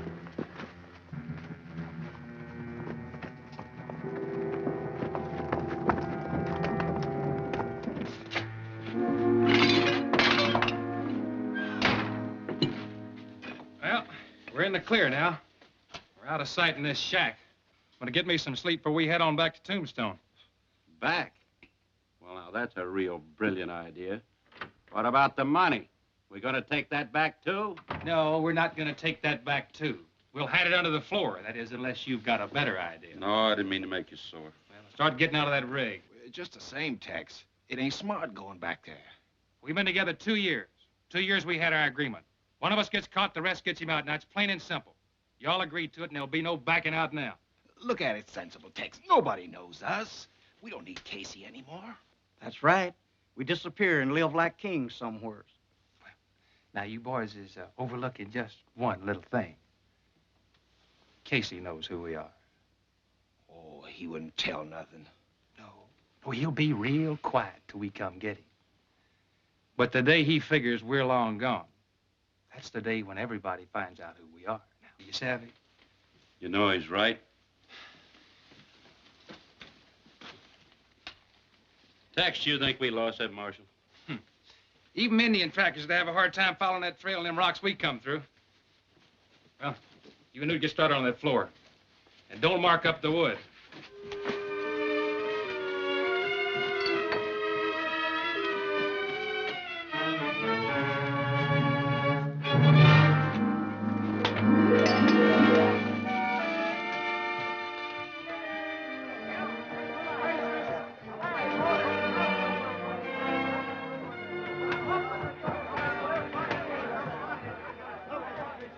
Well, Mr. Mayor, what am I going to do? I can't give those people their money, not all of them. You've got enough on hand to pay out some, haven't you? Sure, but that $50,000 last night, I can't replace it. No bank could. You try to keep him satisfied until Wyatt gets back. Maybe he's had some luck.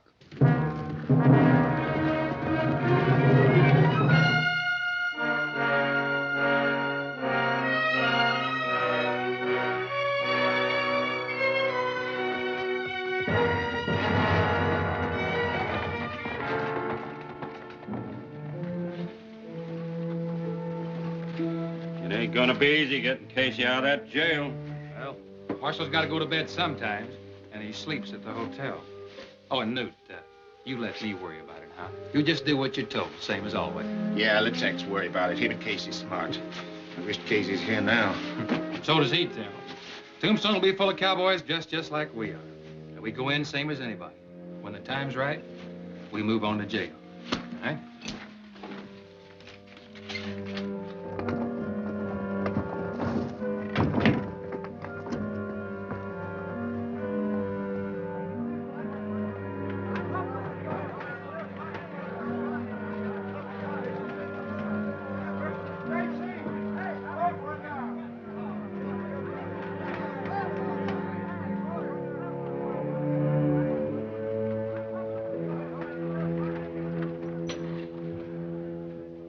am I glad to see you. Did you have any luck?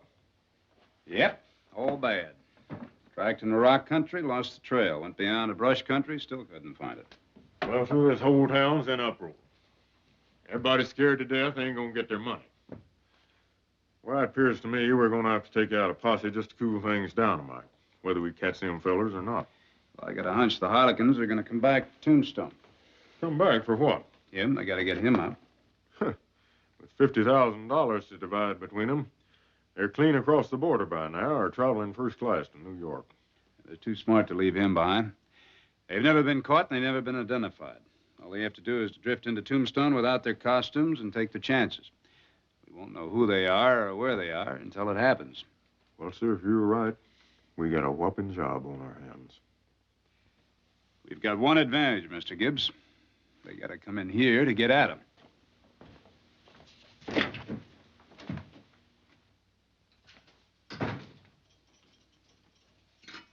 Ah, lad. So you didn't catch me Harlequin boys after all. It's a pity now you had that massive long ride all for nothing. Well, any pity is yours, not mine. Oh, you can smile, but you're a liability to the Harlequins now that your face is known. It's a clever fella you are, Marshal Wyatt, but you don't know it all. You see, my secret lies in the other things I be. Such as keeping your mouth shut. Well, if the boys think that you won't talk, they can just let you stay here in jail and keep the money. Or kill you right in here, just to keep you from squealing on them. You'll have to do better than that. I'm not frightened at all. No? Well, try this one out. When you stand trial, the record of the Harlequins will put you in prison for the rest of your life. Even if we don't know what your name is. And you'll never get me to trial. You have my promise on that. I wouldn't count on breaking out of here if I were you. Your friends will never get you out of my jail. And I give you my promise on that. Well, I'll be watching to see how you go about capturing the Harlequin boys. Oh, you're a bright one for certain. Good day to you, Marshal.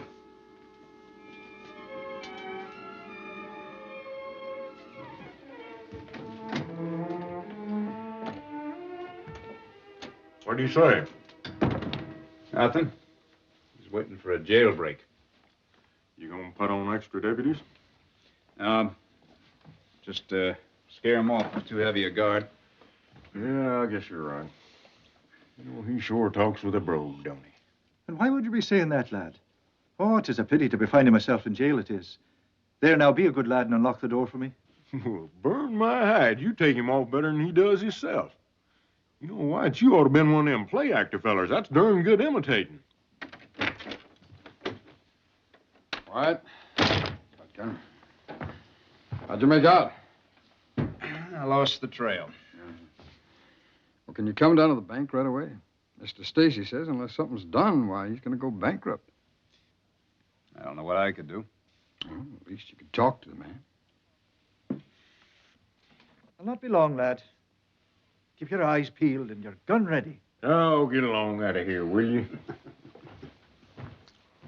What's that all about? Huh? Well, just imitating our prisoner. Go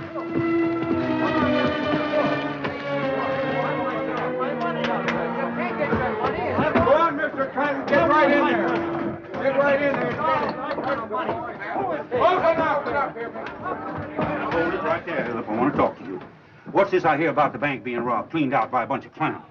You heard right, Mr. Clanton. You trying to say it wasn't your outfit? Hush up. Every time anything happens around here, you think it's me. I run a big business, and my boys got plenty to do without messing around trying to rob banks. You done anything about finding that money? Is your vigilantes doing anything to help? Now, you look... You seem awful interested in law enforcement all of a sudden. How come? Gee, Jehoshaphat, I got money in the place, that's why, and I'm getting it out right pronto. Then I'm going over to that Arizona bank and do the exact same thing. I ain't waiting for it to get robbed. Clanton, you got any idea what'd happen if everybody does that? The banks would go broke and people will lose their money. You're wasting your breath. Mr. Clanton doesn't care what happens to other people. Well, now, I care enough to give you a piece of advice. You catch them fellas, or I'll see you fired right out from under that star you're strutting. Ain't no clown's gonna make a fool out of me. So Emperor Clanton doesn't like outsiders pulling jobs in town. Well, that's too bad. Never mind. You just start being a John Law, sonny, or take the consequences. How about that? Clanton acting like an honest, righteous, outraged citizen. Well, he's outraged, all right. But he did give me an idea. You tell Mr. Stacy I'll see him later. Where are you going? Tell you when I get back.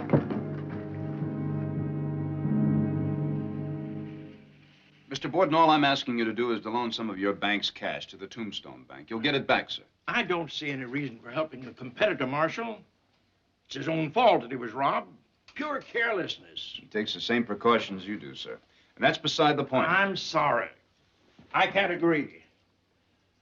Why, if people found out what I was doing, there'd be a run on my bank. Sir, if I could guarantee that nobody would find out about it, would you do it? Why should I? Because if the Tombstone Bank goes broke, there'll be a financial panic that would ruin everybody. Do you want that? Why, no, of course not. Then do as I ask you, sir. We could make the transfer of the money sometime after midnight. All right. Meet me at 2 o'clock. Thank you, sir. I'll be here.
I'm out. 3 kings.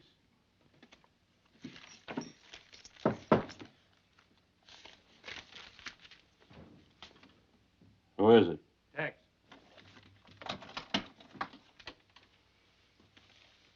Lock it again. Come over here.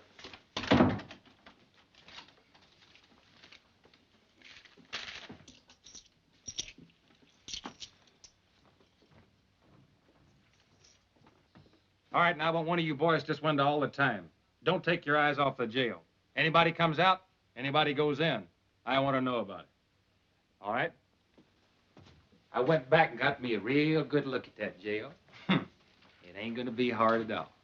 We'll just wait till the marshal leaves, the deputy goes on patrol, and shoo, Casey's out. All right, let's deal a card, see how it's running tonight.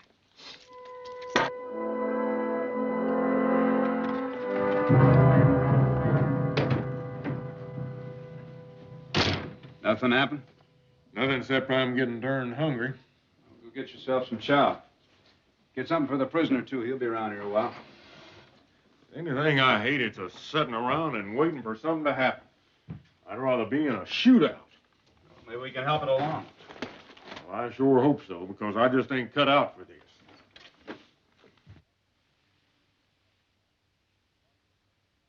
Tex. That big deputy just left. Marshal, stay inside? Yeah. Keep watching. All right, what do you have? I'll take 2.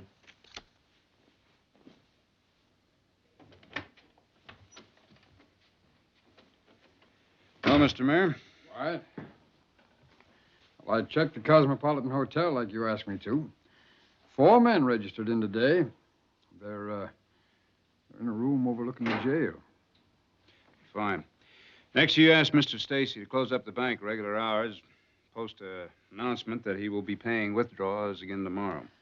Now, wait a minute. Why he can't do that? He won't have the currency. He'll have enough by morning. Not the hold-up money, but he'll have enough from another source. All right. I'll tell him. Wyatt, you aren't sticking your neck out, are you? Yeah, way out. Out to here. But I thank you for asking.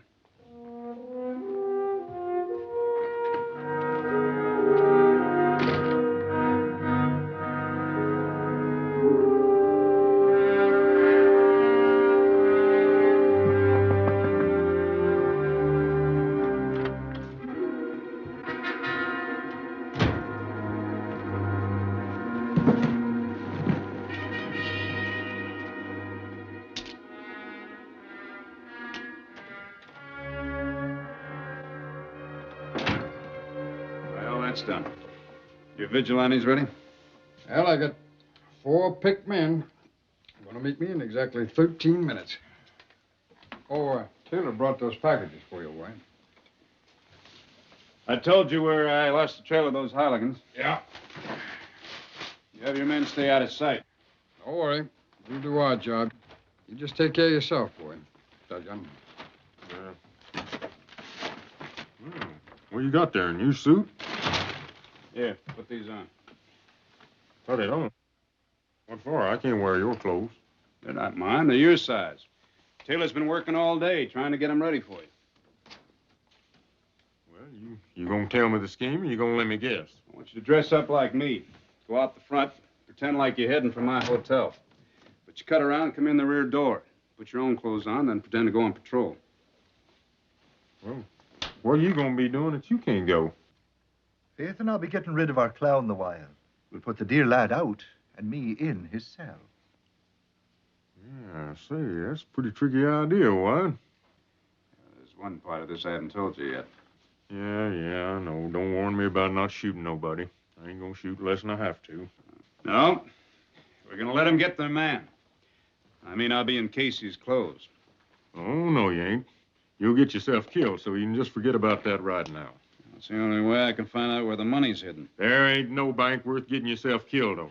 We'll capture them when they come in here, and that's enough right there. You and the vigilantes will be following me, Mr. Gibbs.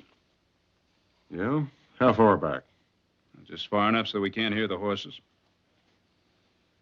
Wyatt, if you get yourself killed and I help you do it, I'll never get over it.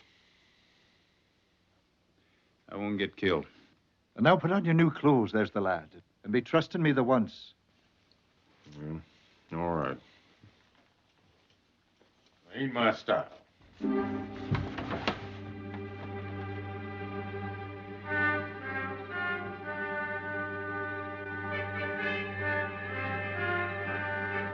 Marshal just left, Tex. Deputy still there? Yeah. Keep watching. Good. Now get your own outfit on and get back here as soon as you can.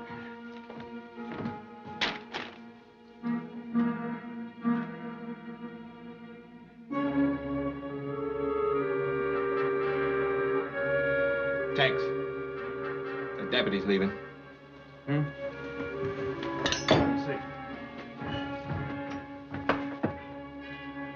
All right, boys. That's what we've been waiting for. On our Newt. You go down the back way. Get the horses. Take them to the alley behind the jail. You got that? Yeah. All right. Get your tote bag. Go get them. You give Newt 2 minutes, then follow him down the back way. You go out the front, I'll follow you in 2 minutes. Now cut around behind the jail quick as you can and wait for me. All right, go get him.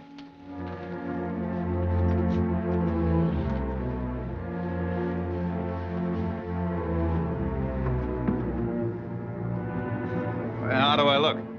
A fright. And how is it now, lad? You'd never know it was me own dear self, now would you? I sure wouldn't. You better get in that cell while you still got time. Don't wait too long to follow me.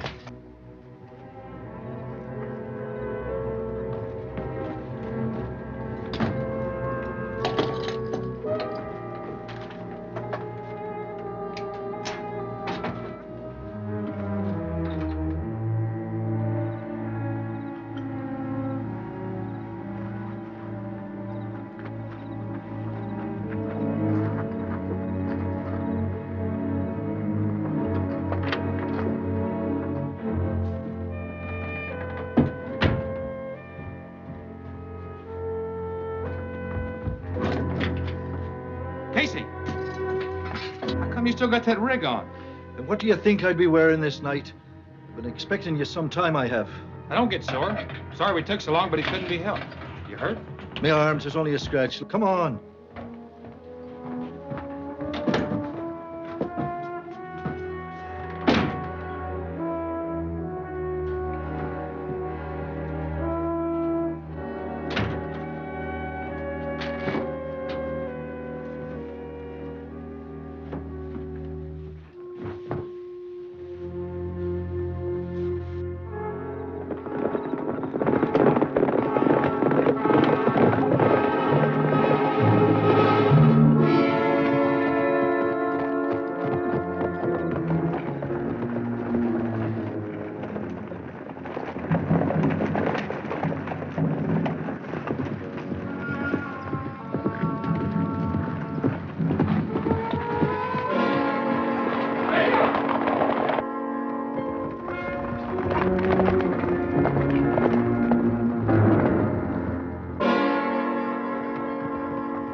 Take your saddlebags.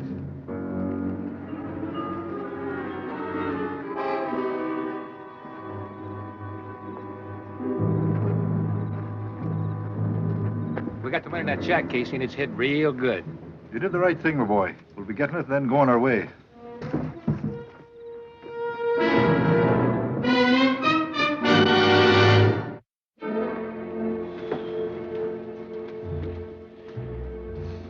You the boys get started on the floor. You don't have to worry about us being followed, Casey. They probably don't even know you're gone yet. Ain't you gonna get out of that rig? We ain't got all day. Yeah, Casey, how come you hadn't took off your mask? Tis not a ghost you're seeing, lads. Marshal Earp of Tombstone, you're under arrest. Hold it. Reach! You all right, White? Yeah. Mr. Gibbs, put the handcuffs on him. All right, boys, put some iron on them. You and the vigilantes take him on back to town. Mr. Clement and I'll take the money. Well, the bank's sure going to be glad to see you, White. All I want out of this is to see Mr. Clanton's face when he hears we caught those no-good clowns.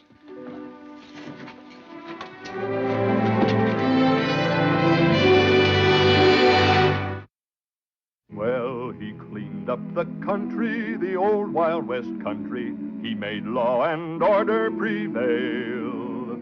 And none can deny it, the legend of Wyatt forever will live on the trail. Oh, Wyatt Earp, brave, courageous, and bold. Long live his fame, and long live his glory, and long may his story be told. Long may his story be told.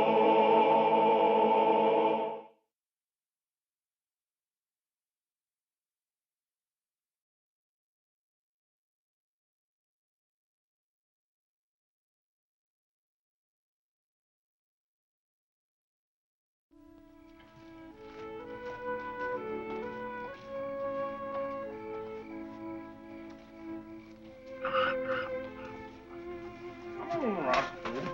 Seem as if you was working for a banker. Don't be so contrary. You're working for the law now, and that means you'll take your meals when you can get them, and you're going to be staying out until all hours of the night.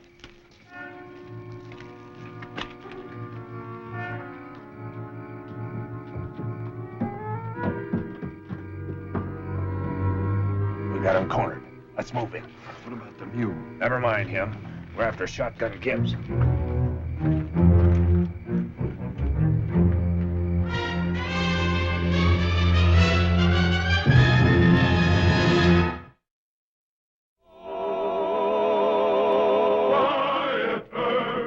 Wyatt Earp, brave, courageous, and bold.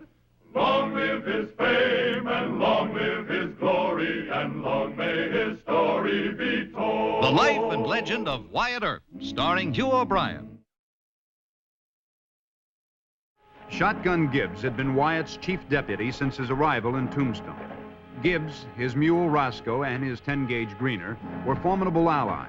But as the war with outlaws grew more deadly, Wyatt secretly wondered if he wasn't asking too much of his friend from Wyoming. Any man who worked for Marshal Earp inherited Wyatt's enemies and the possibility of violent death. And be it further resolved that Chief Deputy Walter Gibbs be commended by the City Council for his bravery and devotion to duty. The citations by Governor Gosper and Marshal Earp are well deserved by Chief Deputy Gibbs. Well, sir, I just want to tell you that I thank you very kindly for all these nice words. Mr. Gibbs, would you let Mayor Clum continue? Be it further resolved that as a token of its appreciation, the City Council will present Chief Deputy Gibbs with a gold star. And as a further token of its appreciation, a raise in salary of $20 a month. $20? I sure appreciate it. I sure do thank you. Gentlemen. Thank you. Here you are, Mr. Gibbs. Congratulations, sir. Thank you, Mayor. All right. You want me to pin that star on you? Shucks, no. Part of it belongs to Roscoe. You deserve most of it. I didn't do nothing special. Oh, yes, you have. You saved my life many a time. Just last week, you saved Wells Fargo $60,000 by capturing those heister men single-handed. Now, you could have got yourself killed. Well, anything I done in the line of duty. You better come quick. Ma's gonna shoot old Mr. Brown. Oh, she is, huh? Well, where? We're camping the edge of town. Get a move on, will you? She's got a terrible temper. Uh-huh. Well, Mr. Gibbs, you better go with this gentleman. I have a few things to do here. Come along, Sonny. Hurry up!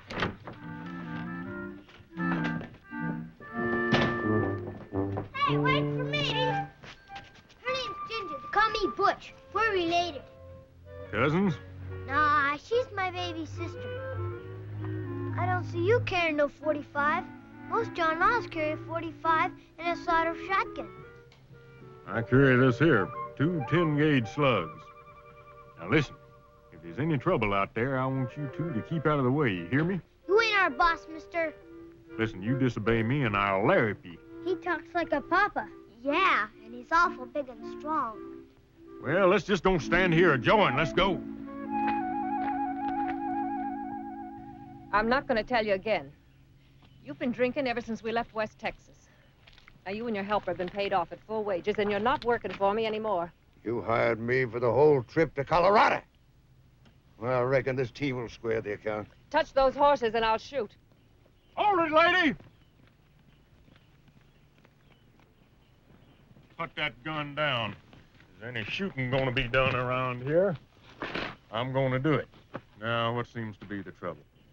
Nothing serious yet, officer. I told him if he touched my horses, I'd shoot. And I will. You keep out of this. This is between the lady and me. You want him arrested, ma'am? No, I just want him to quit bothering me. You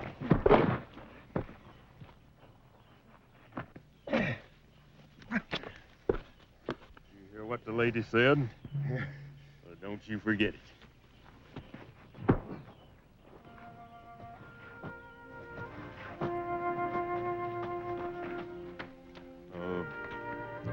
Children was acting like they didn't have no papa. That's right. My husband was killed leading a posse in West Texas. Oh, awful sorry to hear that, ma'am. I begged him not to go. The other ranchers said it was his duty. Thanks for your help, officer. I don't think I'll have any more trouble with Brown. Now, lady, that ain't exactly my business. Where you heading? Colorado, the Homestead Ranch. Just you and them children? No, I'll hire a couple of hands to help me till we get to Phoenix. We're joining up with a big wagon train there. Well, that's an awful rough trail to Phoenix, ma'am. I got an idea, Ma. Why don't you hire him? I like him. I like him, too. Mr. Gibbs is big and strong and awful brave, Ma. Butch. Well, Sonny, I done already got a job.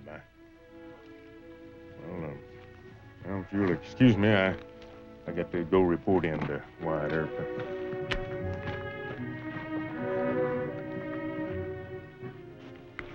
Who's bossing the outfit?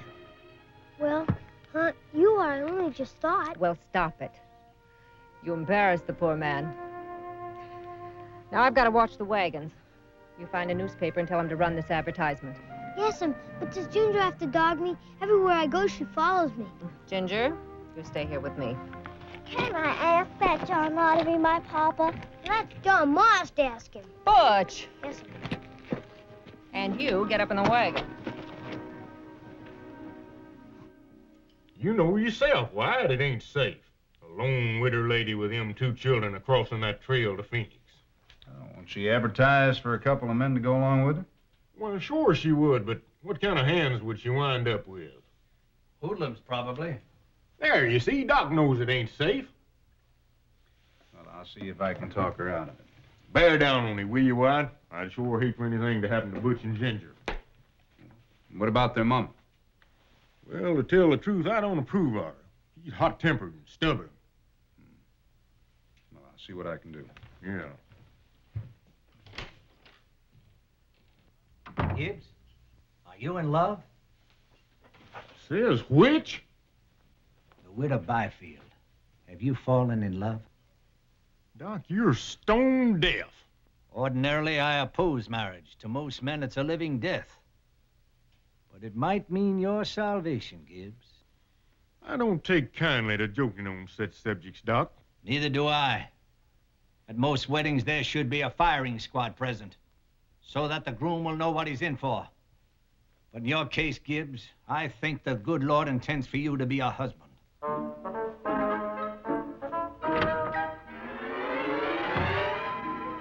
Of course, I haven't any authority to stop you, Mrs. Byfield. Now, why don't you tell me the truth, Marshal? Truth? That big John Law deputy of yours asked you to come here and scare me. Why would Mr. Gibbs do that? Well, Mr. Gibbs has taken a fancy to Butch and Ginger. Like most old bachelors, he's sentimental about children. Do you know where they are now? They ran off to find Mr. Gibbs. No doubt he's buying them rock candy or licorice and spoiling their appetite for supper. Well, he shouldn't do that. I'll see if I can find them. Thank you, Marshal. And I hope you'll ask Mr. Gibbs to stop feeling sorry for those children. Butch and Ginger survived a childhood in West Texas. What little protection they need, I can give them. Yes, sir. Please, can we sit in Roscoe's bath? Why, sure. Thanks. Up you go, honey. You too, Butch. Attaboy. Butch, Ginger, get off that mule. Uh-oh. Mr. Gibbs, I'll have to ask you to lift my children off that mule. He ain't that mule, ma'am. His name's Roscoe. Well, I don't care what his name is. Now, supper's been ready for half an hour. Skedaddle. Yes'm, but he's a real nice mule. Oh, I'm sure of that. Mr. Gibbs, I want you to know I've hired 2 reliable men. We're leaving for Phoenix at sunup. What 2 men? A Mr. Davis and a Mr. Hearn. I don't know 'em. Is that necessary? Lady, you got 2 likely kids. They're a mite spoiled, but that could be straightened out. Truth of the matter is, you're likely yourself. Indeed. Yeah, the only trouble with you is you got a big chip on your shoulder. You ought to get yourself a husband to take care of you and them kids. Someone like you? Oh, no, I ain't applying for the job. I got to stay here and help Wyatt Earp. Now, a lady like you ought to find herself a decent, honest man. Widow lady ain't got no business traipsing off to Colorado or any place else trying to go it alone. You're right, Pert. You ought not to have no trouble finding yourself a good husband, providing you got the sense to look for one. Why, you impertinent lummox.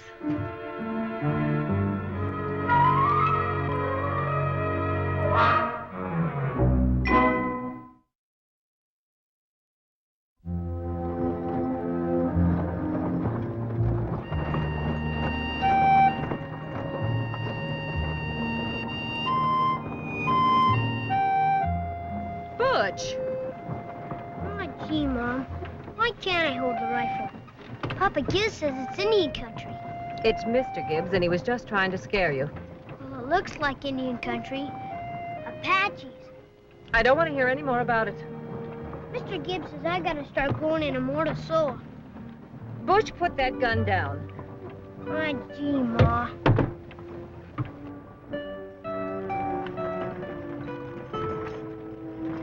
Whoa! Hold it, Mrs. Byfield! Whoa! Whoa! Oh.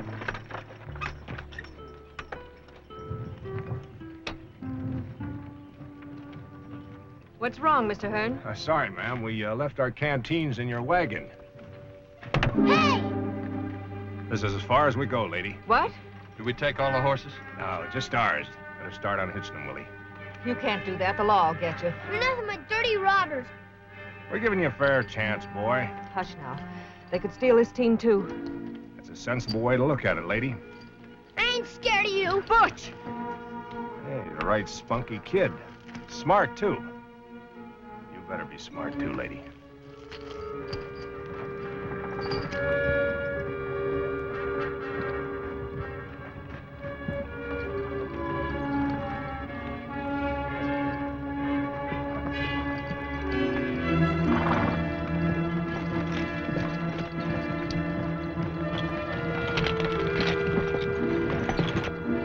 Don't feel bad, Ma. Mr. Gibbs will catch him. We'll go back to Tombstone and get him. No. But they robbed us. We'll go to the next town and tell the officers there. Look at Mom. Mr. Gibbs and Mom here.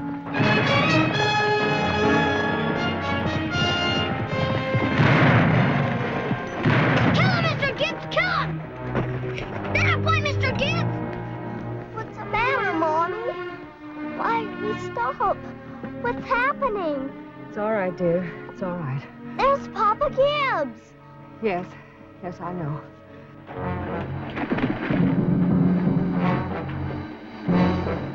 him, Mr. Gibbs. Kill him. That boy, Mr. Gibbs.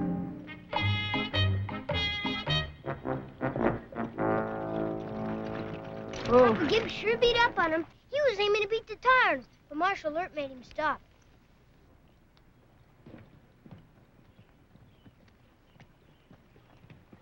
Hello, Papa Gibbs. Ma'am? Wait for me, Papa Gibbs. Excuse me, Ma. Mrs. Byfield, you and Ginger all right? Yes. Turn your wagon around. As soon as we get the horses hitched, we'll be heading back for Tombstone. I started out for Phoenix, Marshal. I never turned back. Well, I'm afraid you're going to have to this time, ma'am. You're a material witness. Very well. I don't fight the law, Mr. Earp. Deputy Gibbs found out who Hearn and Davis were and insisted we trail you. Now, if those two had been really vicious, they would have killed you and the children. Mr. Gibbs deserves a word of thanks, ma'am. I think so, too, Mama.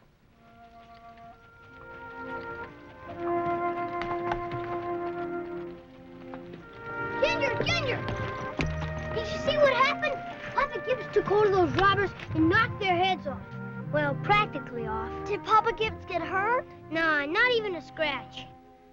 He's not your papa. Well, we like him. We sure do.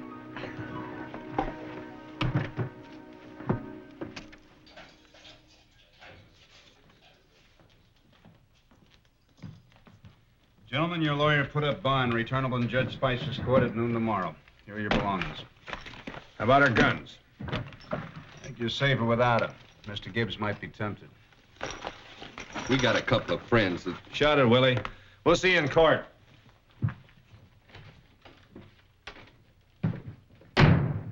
I had to stop Shotgun from breaking their necks. Well, that's love, Wyatt. Love? Mrs. Byfield? You didn't tell me anything about that. He won't. He's too loyal. Why don't you let him go, Wyatt? He likes that woman, but he isn't going to ask you to let him go. Fire him if you have to, but get rid of him. Dr. Holliday, Cupid's right-hand man. No, it's more than that, Wyatt. Shotgun never did learn how to use a .45. He's accurate with that cannon, but in a gunfight, it only holds 2 shots, then he has to reload. This isn't a 2-shot town anymore, Wyatt. Yeah, I thought about that myself. After Tombstone has been cleaned up, he can come back here if he wants to. Let him go to Colorado. Well, if I told him I could get along without him, it hurt his feelings. He's a good friend of mine. Besides, I do need him. All right. All right. I'll give him the plushiest funeral Tombstone has ever seen.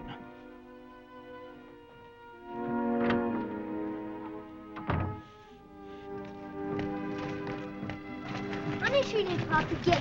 She said, find Mr. Gibbs. I want to talk to him. Didn't she, Ginger? Pump a heart and pump to die. Now, you children just stop a dogging me. Here, take this here money and go buy yourself some candy.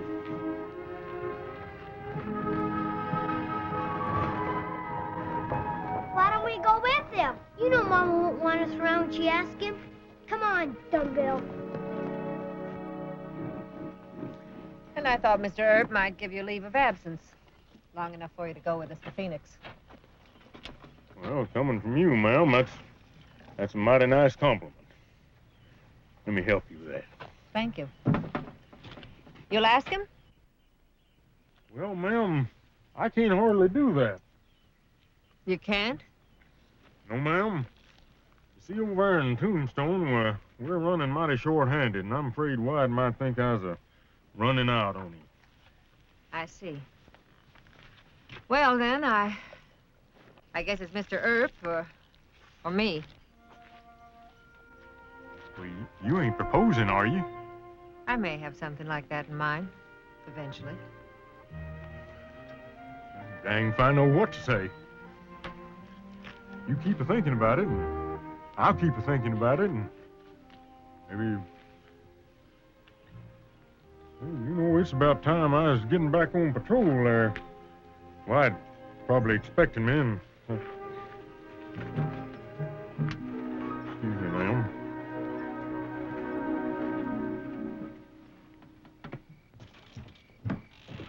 Wyatt? Where's Gibbs? I'm putting Roscoe to bed, I reckon. Hearn and Davis were making fight talk in the Oriental. Let's check the corral.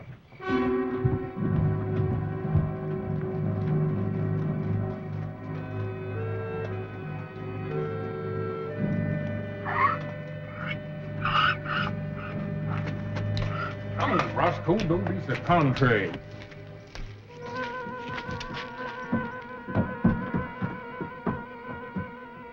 We got him cornered. Let's move. What about Roscoe? If he gets in the way, shoot him.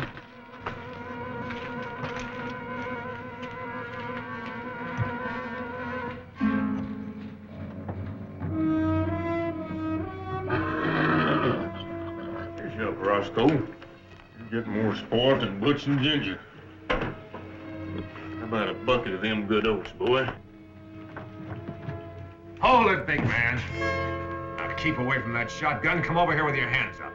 All right, boys. Looks like you got me. What are you waiting on? Killing ain't enough. We aim to give you a good pistol whipping first. Well, sure. Just be careful with them guns.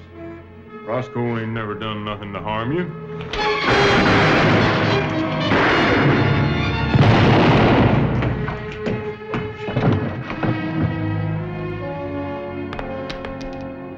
You didn't get him. We better clear out. No. We can see as good as he can. Halt! You're under arrest. Hold your fire, Mr. Gibbs. We'll go through the bar, and there's a side door. We'll get Gibbs on the way. Come on.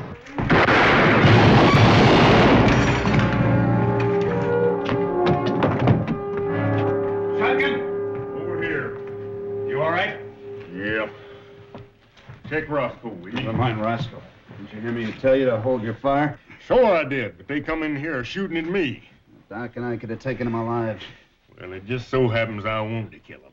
Your leg busted? No, I don't think it's that bad. Let's get you over to the office with some more light. Doc, give me a hand. Watch. Get your weight on your right leg.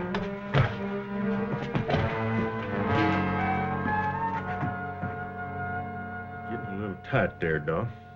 If you don't like my bandage, why don't you put your own on? Well, I ain't complaining. I guess I'm pretty lucky at that. So it's you they shot at. Yes, ma'am. Sit down. Yes, ma'am. Two drifters tried to corner him. Thought maybe I could forget how bad this John Law business is. But I can't ignore shooting in the middle of the night. No, ma'am. Then I come in here and find you're hurt. He didn't start it, Mrs. Byfield. Law officers never do, Marshal. It's more than a woman can stand. Twice, anyway. You just forget what I said about taking us to Phoenix. I hope you get along all right. I thank you kindly. See what I mean? Doc, go. Miss Byfield, there's bad lighting in the streets. May I help you?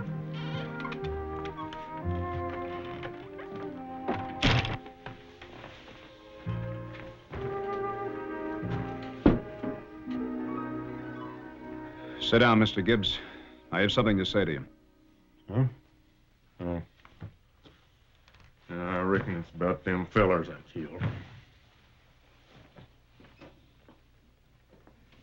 You, disobeyed an order. Well, I ain't sorry I done it. I ain't apologizing. Killing them was for a personal grudge. You did it to get even for what they did to Mrs. Byfield and the children and for shooting at Roscoe. Besides, you killed them needlessly. I told you to hold your fire. I reckon you did. I'm sorry to have to say this, Mr. Gibbs, but I'm going to have to discharge you.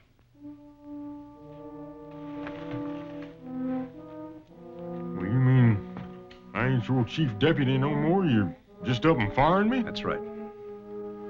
Well, you need me, White. Why, even before Dodge City, why, me and Roscoe always been your right-hand men. Well, after all the things we've been through, hadn't you just up and fire me? I have no other choice, Mr. Gibbs.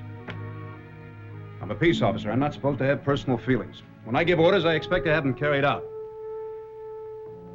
When my deputies shoot to kill, it must be without personal hatred. Do you understand that? I reckon I do. I learned how to spell a long time ago. You don't have to make it no plainer than you already done.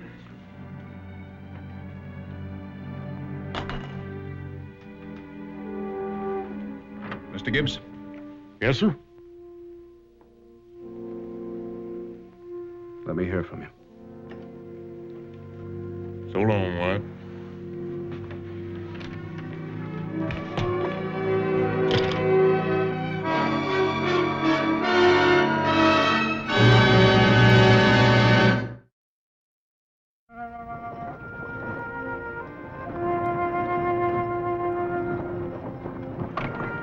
Sure was fond of White Earp, but he turned on me, fired me. He loves you. Got a mighty poor way of showing it. You'll forgive him. Well, I already done that. He can't help being the way he is. Worse than Roscoe lots of times. Someday, I think you'll see better what he's done for you. Maybe. Maybe so.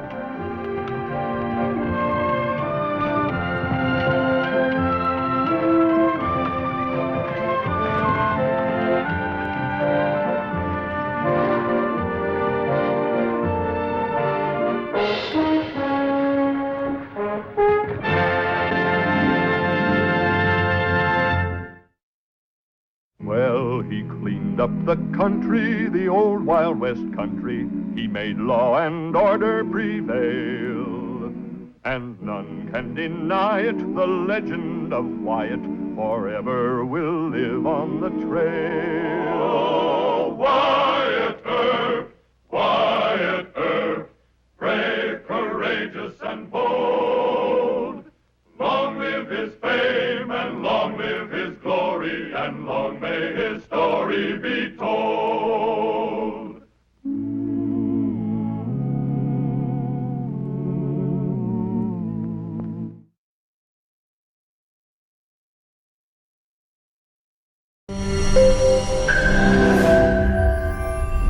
তোমাকে 15 লাখ টাকাই দিতে হবে।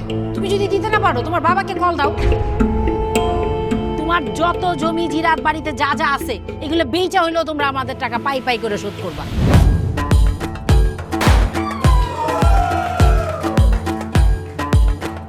একটা ব্যাপার কি খেয়াল করছো? শহরে কিন্তু দুইটা রূপ, রাতের এক রূপ, দিনের আর এক। বেঁধেছি ঘর হৃদয়ের পর, গাঢ় সবুজ ওই গহীন বনে। আরে ব্রো, সবসময় চিল থাকতে হবে, কিচ্ছু মাথায় নেওয়া যাবে না। ভালোবাসা হচ্ছে একজন আরেকজনের উপর ভরসা করে, একজন আরেকজনের হাতের উপর হাত রেখে এই জীবনটা কাটিয়ে দেয়া। কিছু মানুষ এই রাত জেগে থাকে আর টাকার বিনিময়ে সুখ খোঁজে। বসুন। এখন তো সিরিয়াস হওয়া উচিত, তাই না? আমি তো কোথাও যাচ্ছি না পার্টি করতে। তুমি কেন যাচ্ছ? কেন বন্ধ করতে পারতেছো না বলো তো?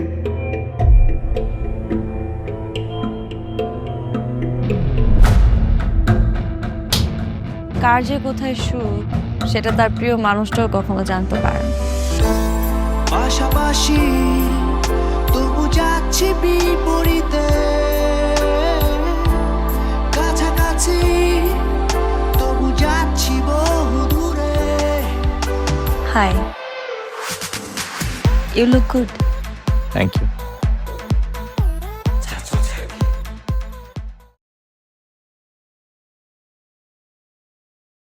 Rồi thì xin đấm đầu đấy. Chết mày. Ô. Ui. Chịu. Một chết không chết. Nhưng mà con quái tí giết con chít. Quái giết con chít xong là nó chết luôn. Quái chít thì đau đấy. Chôn tao. Vài thằng này cũng khỏe à. Mà 29 chưa chết à? Sao rồi? Gặp cái thằng mạnh nhất rồi. Sao? Đây đi. Đâu có gì nhất rồi. Thôi bài full rồi nhà xét cơ, đâu có xét. Thảo xét. Tí ăn thằng này à? Thế quả thì mình sẽ xếp bài lệch sang một chút thì sẽ được. Sẽ xét lui sang góc. Rồi.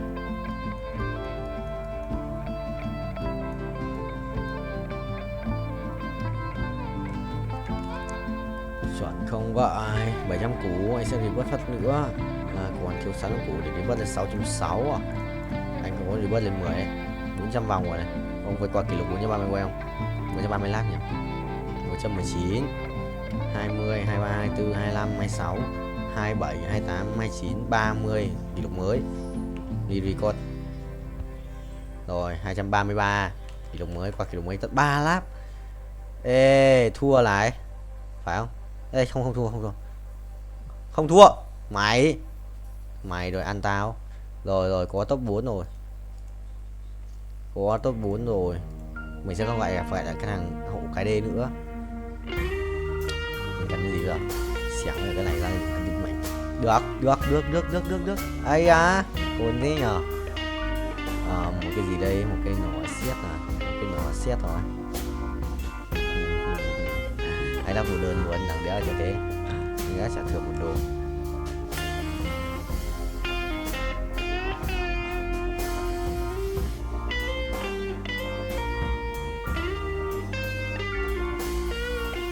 Xét cây đăng phép à? Cái thằng này à? Thằng này sẽ phải lưu xuống đấy đi.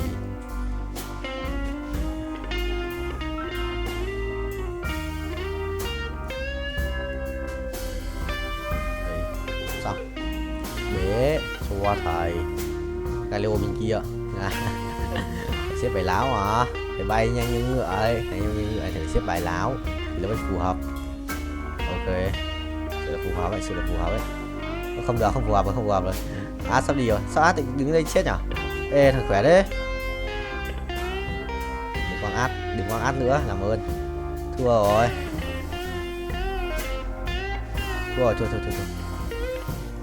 Trừ mấy? Trừ 9 à? Trừ 9, binh top 3. Thằng kia bài ấy mạnh phết. Mà nếu gì táng tim. Khỏe. Không biết là khỏe. Chia anh mày đi. Cả tờ nhà anh nữa. 134 ạ. Trời nước lên cho nhiều phết. 135, 36, 160. 36 chuẩn. Léo ấy. Mày tích lẻ. Sắp 1 tiếng rồi. Hàng kia khởi động một mới à? Chân không? Đấu trường chân ái. Vẽ sự kiện 100 lap à? Tôi vượt qua kỷ lục chúng ta. Sẽ cần vượt qua kỷ lục ấy 600 triệu coin thì đi vớt tiếp. Đéo bật auto thì vớt được, đéo thì cũng tiền.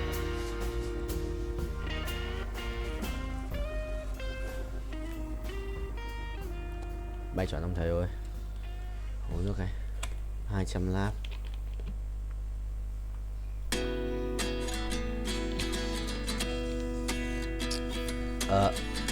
Soạn chưa? Ok, không nhận gì được. Đi ai?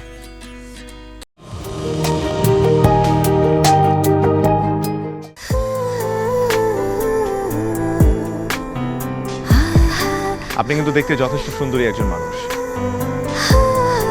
দেখতে বেশ romantic,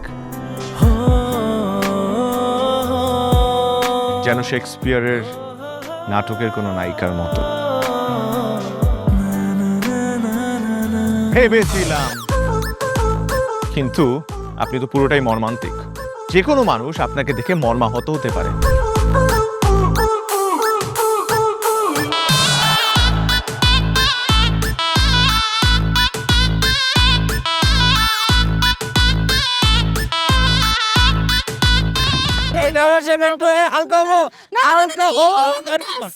এইখানে গাড়ি থামা। আমার হালকা হতে 1 মাস সময় লেগেছে। আপনার 1 মাস সময় লাগে? আমার হালকা হতে তো 1 মিনিট লাগে।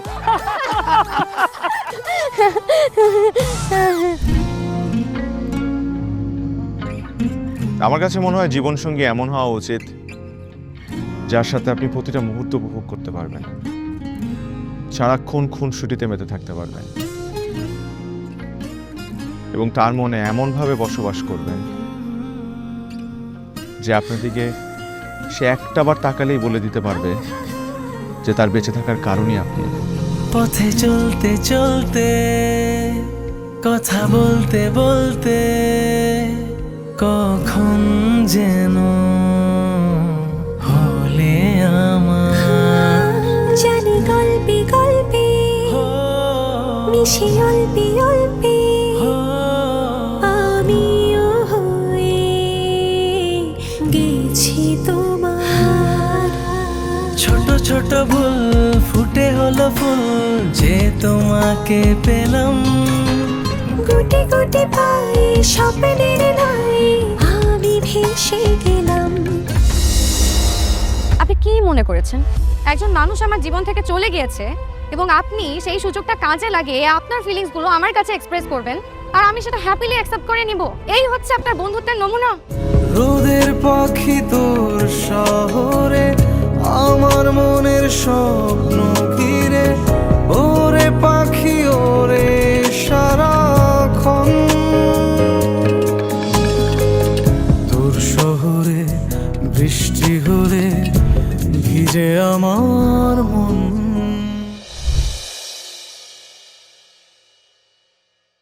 Đấy, ý là sao nó không tự làm được ấy. Chưa trốn.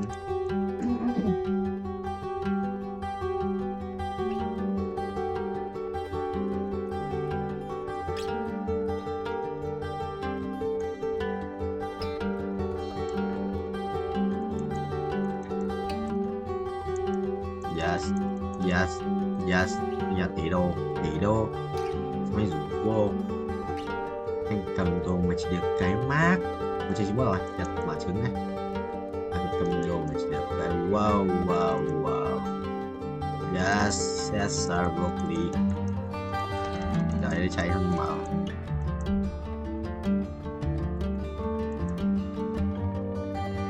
Cái thua à? Mày đùa tao. Cái phòng tập tạ đông dốt chịu, phòng tập tạ đơn đông như lợn mãi vì sao vậy người tao phải vào.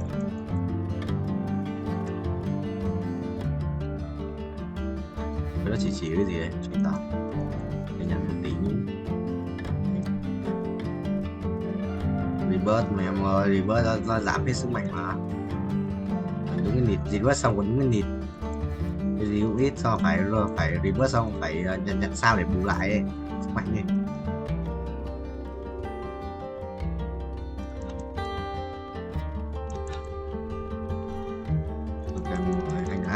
Em up một cái viết ở nhà em của anh ấy, cái 1 tiếng không có gì anh nhau ấy mà anh quay xong em vào quay luôn đấy. Hôm qua đó hôm qua ngày mùng 5 năm 07 bị binh chi linh. Các bạn biết mùng 4 không? Mùng 5 chắc chắn 1 tiếng mùng 5 rồi. Không biết có không? Đó. Mỗi văn 4 tiếng.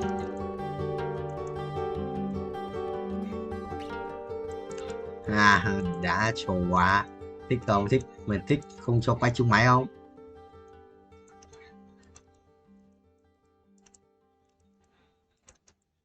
Đâu? Cái đấy giờ nó à? Mày đó mày gì? Đâu? Mày cứ vứt luôn chì vào cái trong túi, tao khắc áp lại vào sau, tao khắc sửa, tao khắc chỉnh sau. Mày cứ áp thẳng vào trong túi, áp thẳng vào drive trong túi ấy. Ở đây, áp vào đây. Tao áp vào ngoài đấy trước xong tao mới cho vào sau mà. Nhìn biết mà. Wow, ở cái tên file có ngày mà mày nhìn thấy à? Tên các file có ngày 2024-07-03 đấy, ngày đấy. Tao làm chỉ biết. Chắc thế, nếu mà không có biết đâu khác. Không, nhưng mà thì như thế. Phải không nhỉ? Mùng 4 tao quay, không mùng 4 tao quay không nhỉ? Tao mày mùng 4 quay không nhỉ? Tại tao không thấy. Tại tao lại viết mùng 4, tao hỏi. Rồi, áp rồi mà. Áp rồi em, mùng 3. 2 rồi, một cái là tí.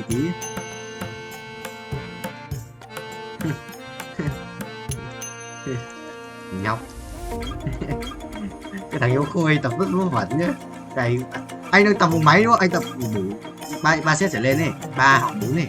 Anh đang tập được 2 set rồi, xong nó tập xong một lần máy đấy xong nó đổi máy, nó bảo ê ra chỗ kia đi. Gì? Mày đổi chỗ không? Cái tập một cái một tí thôi. Xong à, đang tập tay đâu mà ra chạy ra tập bụng cơ, xong tao bảo nó là thấy nó đang làm quen lại với máy. Biết không rồi, nó bảo nó nghỉ lâu rồi thế nó làm quen lại.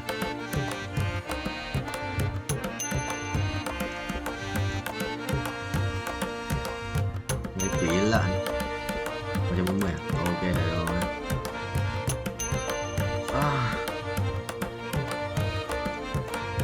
Thực sự là cái chỗ này cho chỉ các kiểu ấy. Phải là nhau đét mà, anh cái kết bạn.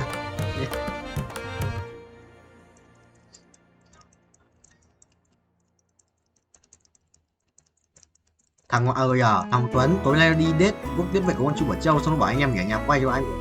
Thì đéo vợ chúng tao chuồn tao sao con bảo là tối bận đi quốc tiếp Chu Bảo Châu cái gì? Mày đùa bố.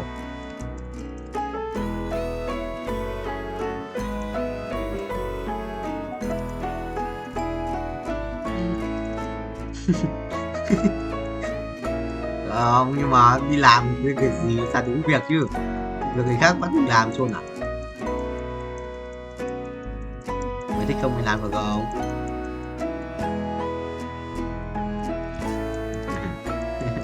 Xong việc của mình đó xong thì gì? đã đâu lưng sắn.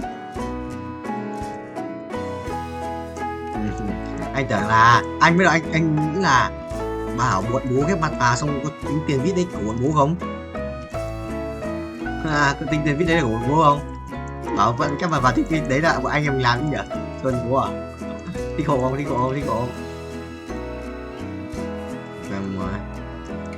Em quỷ đấy. 200 rồi này. Rồi anh nhớ lại anh nhặt đồ anh quay trứng mà cho là dễ phải kéo chơi game này. Mình chơi game này 1 tiếng lên. Với anh đi về xong mấy chút sóc ấy. Sóc đầu ngực kéo chịu. Sóc đầu ngực không mà. Và tập xong đi về mới lại sóc về xong nó sóc cả về đau ngực kéo chịu.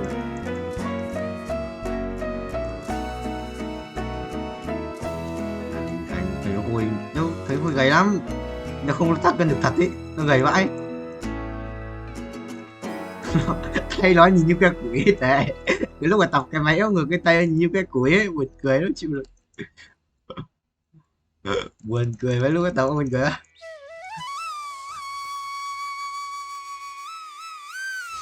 Hiểu à? Làm gì không quay được, quay mấy tiếng rồi. Làm gì quay mấy tiếng rồi vô.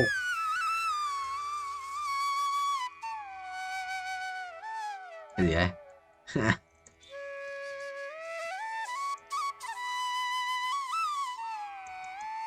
Ôi, anh rebirth rồi. Của anh là cụ đi. Đi. Rồi anh là vua, anh rebirth rồi, anh là vua được chưa? Tên của anh là vua. Cách làm béo cách farm cực kỳ nhanh là vào tháp infinite cho tài. Farm cực kỳ binh chi linh. Vào đây là trước kéo nhau mà, nếu hiểu.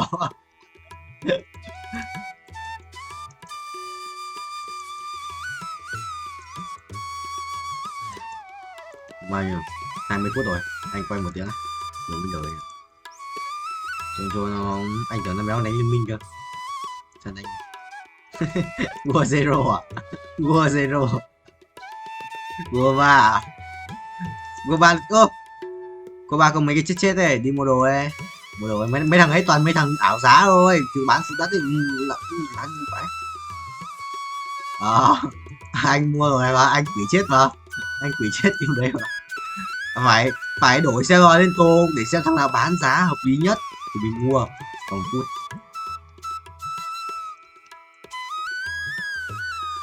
Ra mình đi farm đồ chị chúng nó quá.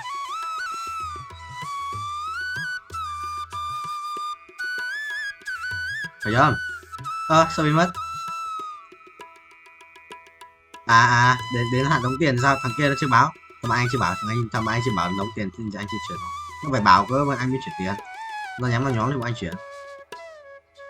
Nhóm vẫn là nghe nhóm ở trong trước bọn anh học academy cùng nhau ấy.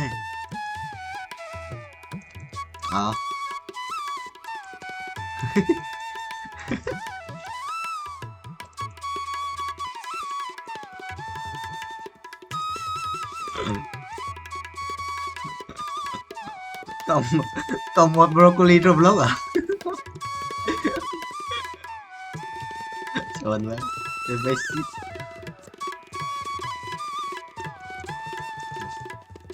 Giật phờ đen.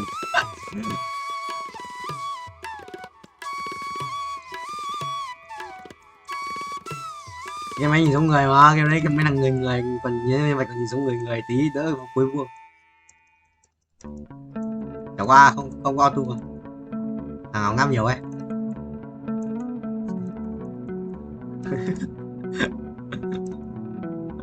Anh ra hơi buồn ngủ à? Quay được 10 tiếng ngày không?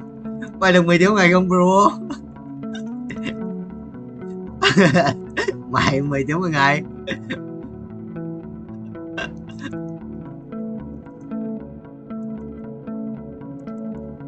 Nổi không? Ngủ nghỉ phát đến sáng không?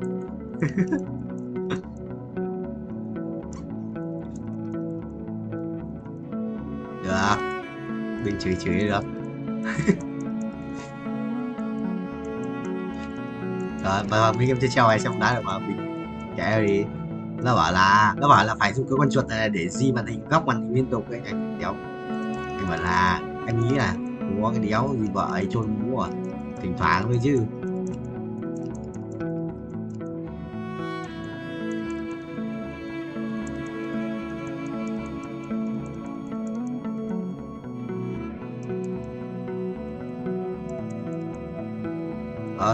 Được mà. Có cái out có cái gì rồi mà. Có cái auto click mà gì thực ra không cần đâu Nam ạ. Mày biết cái phím di chuyển được không? Mấy phím di chuyển đấy, mũi tên ấy đấy, mấy phím đấy cũng xoay màn hình được mà. Mấy phím đấy xoay màn hình được mà Nam. Mấy phím đấy xoay màn hình được mà. Quà sinh nhật à? Cái quý nhở? Mua được mà, mình thua thằng này mà. May sang này vậy.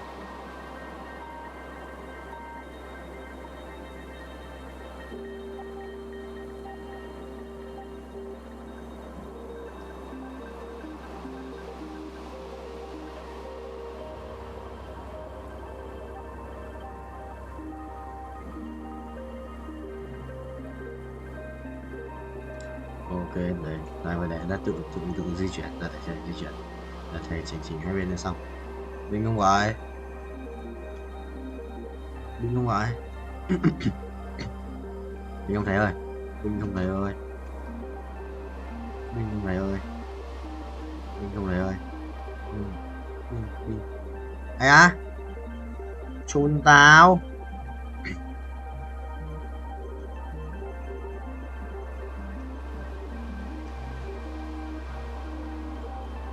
M là lưng 50m.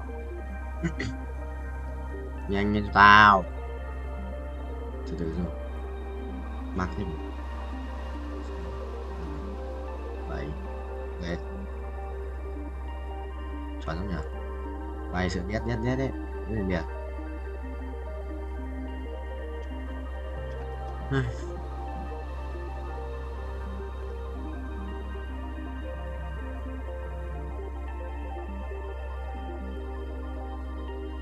Dậy đừng đi. Hay à, mảnh rất nhiều mảnh nha, rất nhiều mảnh nha. Cung luôn mà thôi, xin cái mảnh lấy đồ chỗ ăn vậy. Thêm cái giáp máu nữa. Kiếp, mấy cái mảnh cũng hết sạch mà. Rồi, nếu mày còn lại.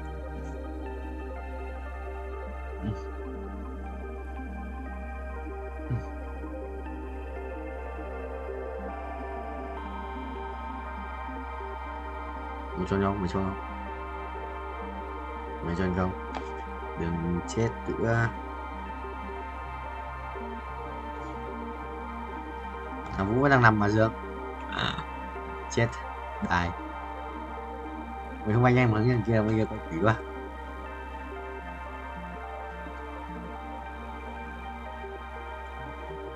Nhiều đi quát à? Ai à? 200 không?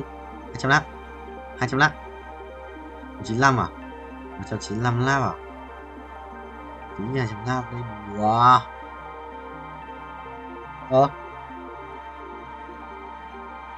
À đúng rồi. Nhầm.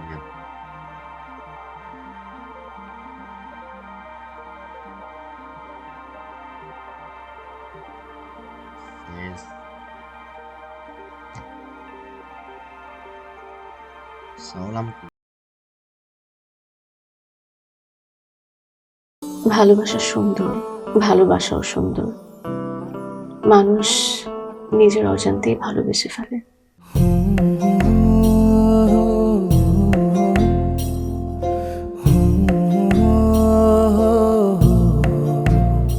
আমারও মনে হয় কি জানেন, আপনার মতো জানাশোনা কাউকে না আমার বিয়ে করা উচিত। এটা কি উপলক্ষে? ম্যাডাম, ফুলটা গ্রহণ করুন, তারপরে বলতেছি। ভোটার আইডি কার্ডে যার স্বাক্ষরের জায়গায় টিপসই দেয়, এখানে কেউ ডাক্তার। এই দুইজনের মধ্যে যে আগে ম্যাডামের মন জয় করতে পারবে, ম্যাডাম তার।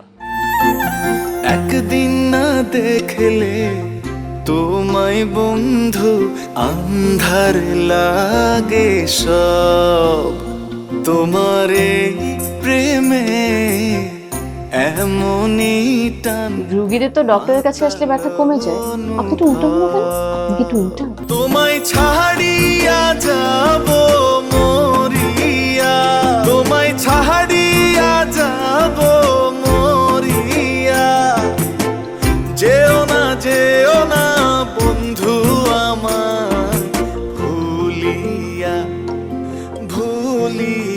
আমার মনে হয় আমার সমস্যা কপালে, ম্যাডাম আমার কপালে নেই, আমার কপালে আছে দাগ।